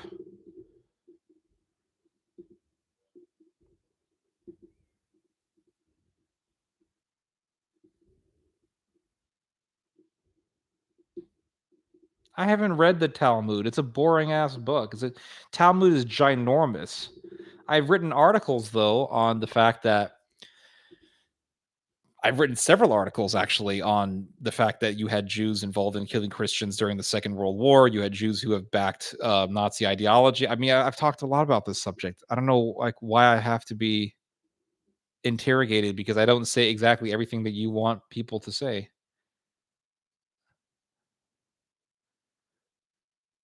It's giant. It's like reading a library. Like, have you read the Talmud? There's a billion things in the Talmud. I think I've mentioned some of the blasphemous stuff in the Talmud before, though. But that's the thing. If you don't say exactly what people want you to say, they're like, "You are avoiding a great reality." It's like, wait, so I've written like 5 articles on the subject of the points that you're bringing up. It doesn't matter. You because you didn't say this one sentence in my brain. This is the problem with being a conservative on the internet is you're going to have to deal with people who want you to talk about the Jews nonstop. It's like, well, there's a place for that, but I'm not going to sit here and talk about it all day. Man, there's 40 people up on the stream. Damn, homies. What is happening right now on a Saturday evening that all y'all are up on are all listening to me? That's crazy. There was actually a part of Harry Potter. I remember I had a teacher that would read Harry Potter to us, and she had there was this part of the story where Harry found a dragon's egg or something, and he was like rubbing the egg with the blood of a chicken. It was like straight up voodoo magic. It's like voodoo, African voodoo. It's like, well, Harry found the dragon's egg, but he began to look for a recipe on how to mitigate the situation. Turns out, according to this book of spells, you must rub the dragon's egg with the blood of a slaughtered chicken. I mean, start banging the African drums already. Boom, boom, boom, boom, boom. Do, do, do, do, do. To hold the chicken by the legs. It's amazing literature. It's for children, you know. It's for children. It's all for children. Children should be reading these things, but children should be told don't eat McDonald's because it's bad for you. But they should be reading this stuff. It's going to help your minds, I tell you. Oh, okay, cool. Cool, cool, cool. Matt Mick. Rashi was anti-Christian. Of course he does. They're part, of course. Every single Orthodox rabbi has anti-Christian views. Even Dennis Prager has anti-Christian views, and American Christians love him.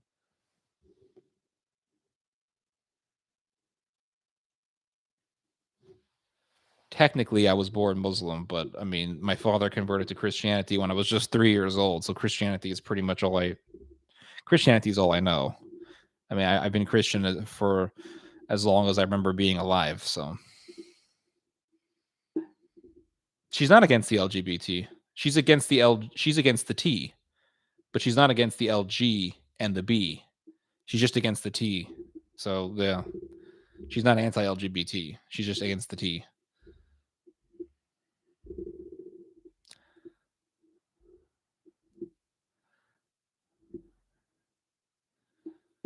Yeah, J.K. Rowling said that about Harry. I think years later, though. I don't think she said that when the books first came out. I will say though that the Harry Potter films have affected all of us psychologically in the sense that the music of the Harry Potter movie. What's the bing bing bing bing bing bing bing bing bing bing bing bing bing that Christmas jingle bell stuff that they play in Harry Potter. Everybody's heard that. Everybody loves that because it sounds so Christmassy and wintry and snowy, and it sounds cozy and dreamy. You know, it just gives us this fantasy type connotation. Dun dun dun dun dun dun dun dun dun dun. Dear Mr. Potter. You know how the British people they don't pronounce the T's when they talk? Dear Mr. Potter. Dear Mr. Potter, you've been invited to Hogwarts to do to cast it. And I remember my mom would say, Theodore, I don't want you reading that garbage. So the teacher would pull out Harry Potter and she would say, "Okay, class, we're gonna read Harry Potter." And I'd say, I don't want to listen to Harry Potter because it's demonic.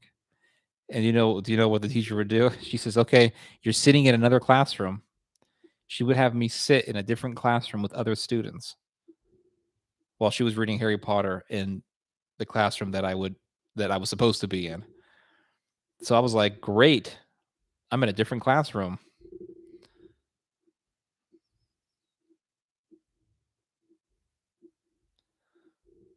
Hello, Azine.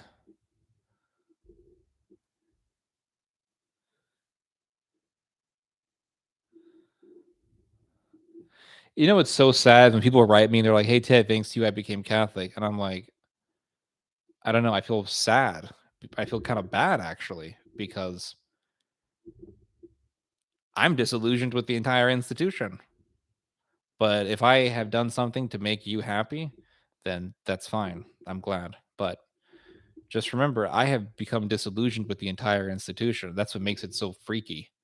It's like people come up to you and they say, "Oh, I became a Catholic because of you." And I'm just like, "Brother, I went through the whole thing and I stayed in the church for almost 6 years and I mean, I got hit on by different priests and I was preyed upon by different priests and then I went to Rome and I thought, "Oh, the Italians must be decent." And some monk is like, "Hey, Ted, do you want to dance with me?" And I was like, "What the hell?" I mean, the Catholic Church is very gay. I mean, it's extremely gay. This is why I laugh when I hear liberals. They're like, "Oh, the Catholic Church is a homophobic institution." It's like you do know that most priests are gay, right? Like they're all gay. It's one of the gayest places ever.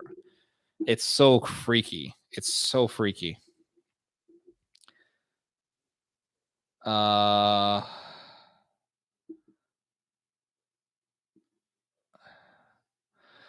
well, at least he became Orthodox. He didn't go to the gay sauna that we call a parish.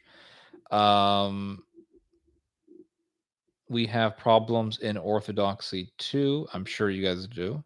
I understand how corrupt the church has become. As goes the church, so goes the world.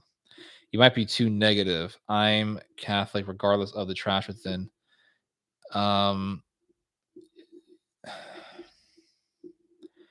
listen. I can say what I want to say until I'm blue in the face. I'm not going to convince anybody, and that's fine. That's fine. I'm happy that you have happiness. Okay, but if you get hit on by 5, 6 different priests in different places, and you've met numerous priests who are predators, and you met a deacon who ended up being a child molester, and your priest was protecting him for years. I mean, that's going to change you. It's going to have an effect on you. And if it doesn't have an effect on you, then apparently it doesn't bother you that much. I don't know. It's just it's to me it's insane.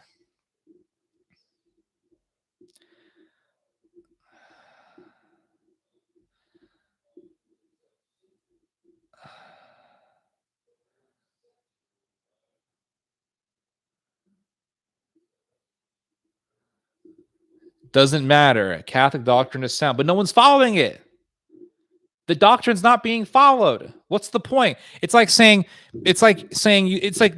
going to a country where they have a huge murder rate and the neighborhood is so violent because everyone's killing each other. You're like, I'm leaving the town because there's too many criminals. And you say, well, it doesn't matter because the law is still against murder. There's a law against murder is still prohibited. Well, it doesn't matter because no one's following it. So what's the point? Pretty pointless to tell me that the law is sound at this in this uh, in that type of situation. I feel sorry you experienced that. I spent 20 years Catholic, never saw or even a hint of that. Man, I don't know what I had some really bad luck. I have terrible luck. I don't know what to tell you.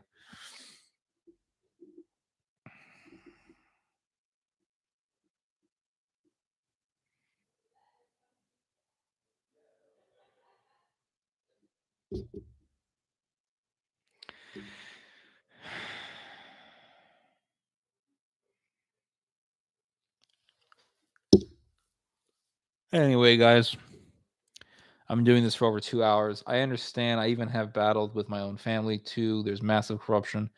Corruption is an understatement. It's just corruption. When you say corruption, it's like, there's a corrupt cop who takes bribes. That's what that reminds me of. This is not really corruption. This is evil. Pure institutionalized evil. That's what we're dealing with here.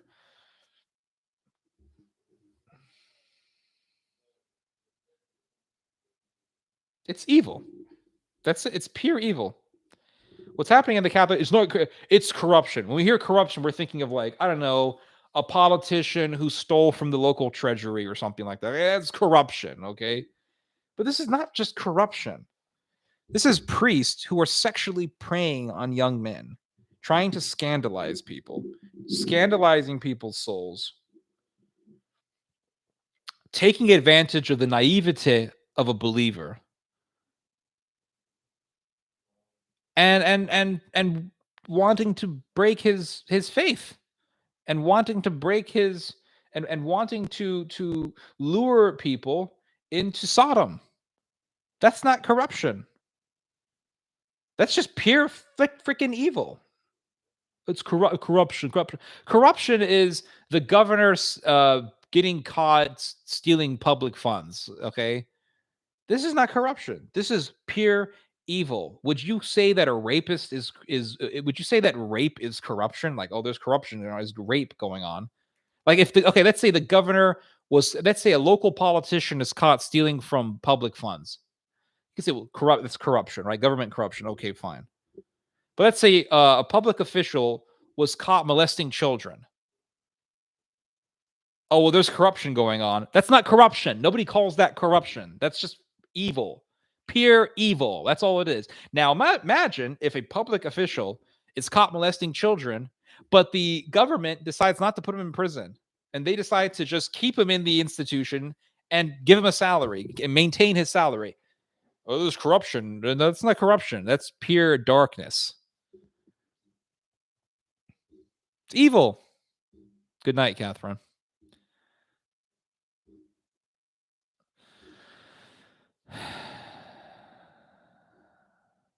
One problem I found in Orthodoxy is extreme ethnocentrism. Yes, I've noticed this issue as well.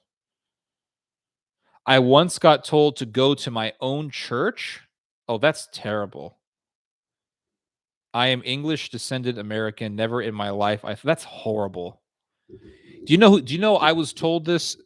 I had a similar experience in the Catholic Church. I was going to the Lebanese Maronite Church for about 6 months, and I was speaking to two officials from the Austin diocese, and they asked me, "Well, what church do you go to?" And I said, "Well, I go to the Maronite Church," and the guy was like, "Well, are wait, are you Maronite?" Well, I mean, I was confirmed in the Maronite Church.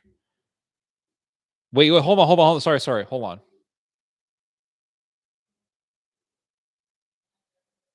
I was confirmed in the Maronite church. I was confirmed by a Maronite priest.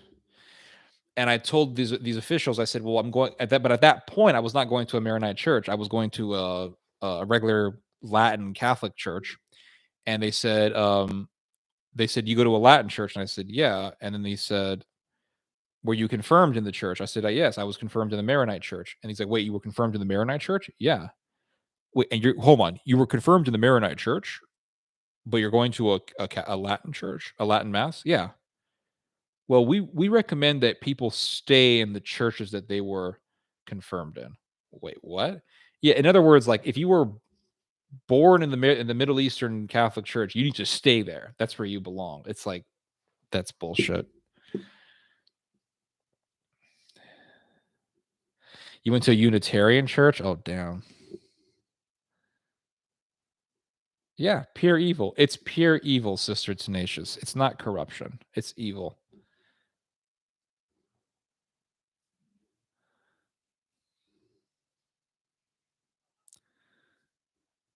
Well, I'm glad you liked my dad's story in our books, Electric.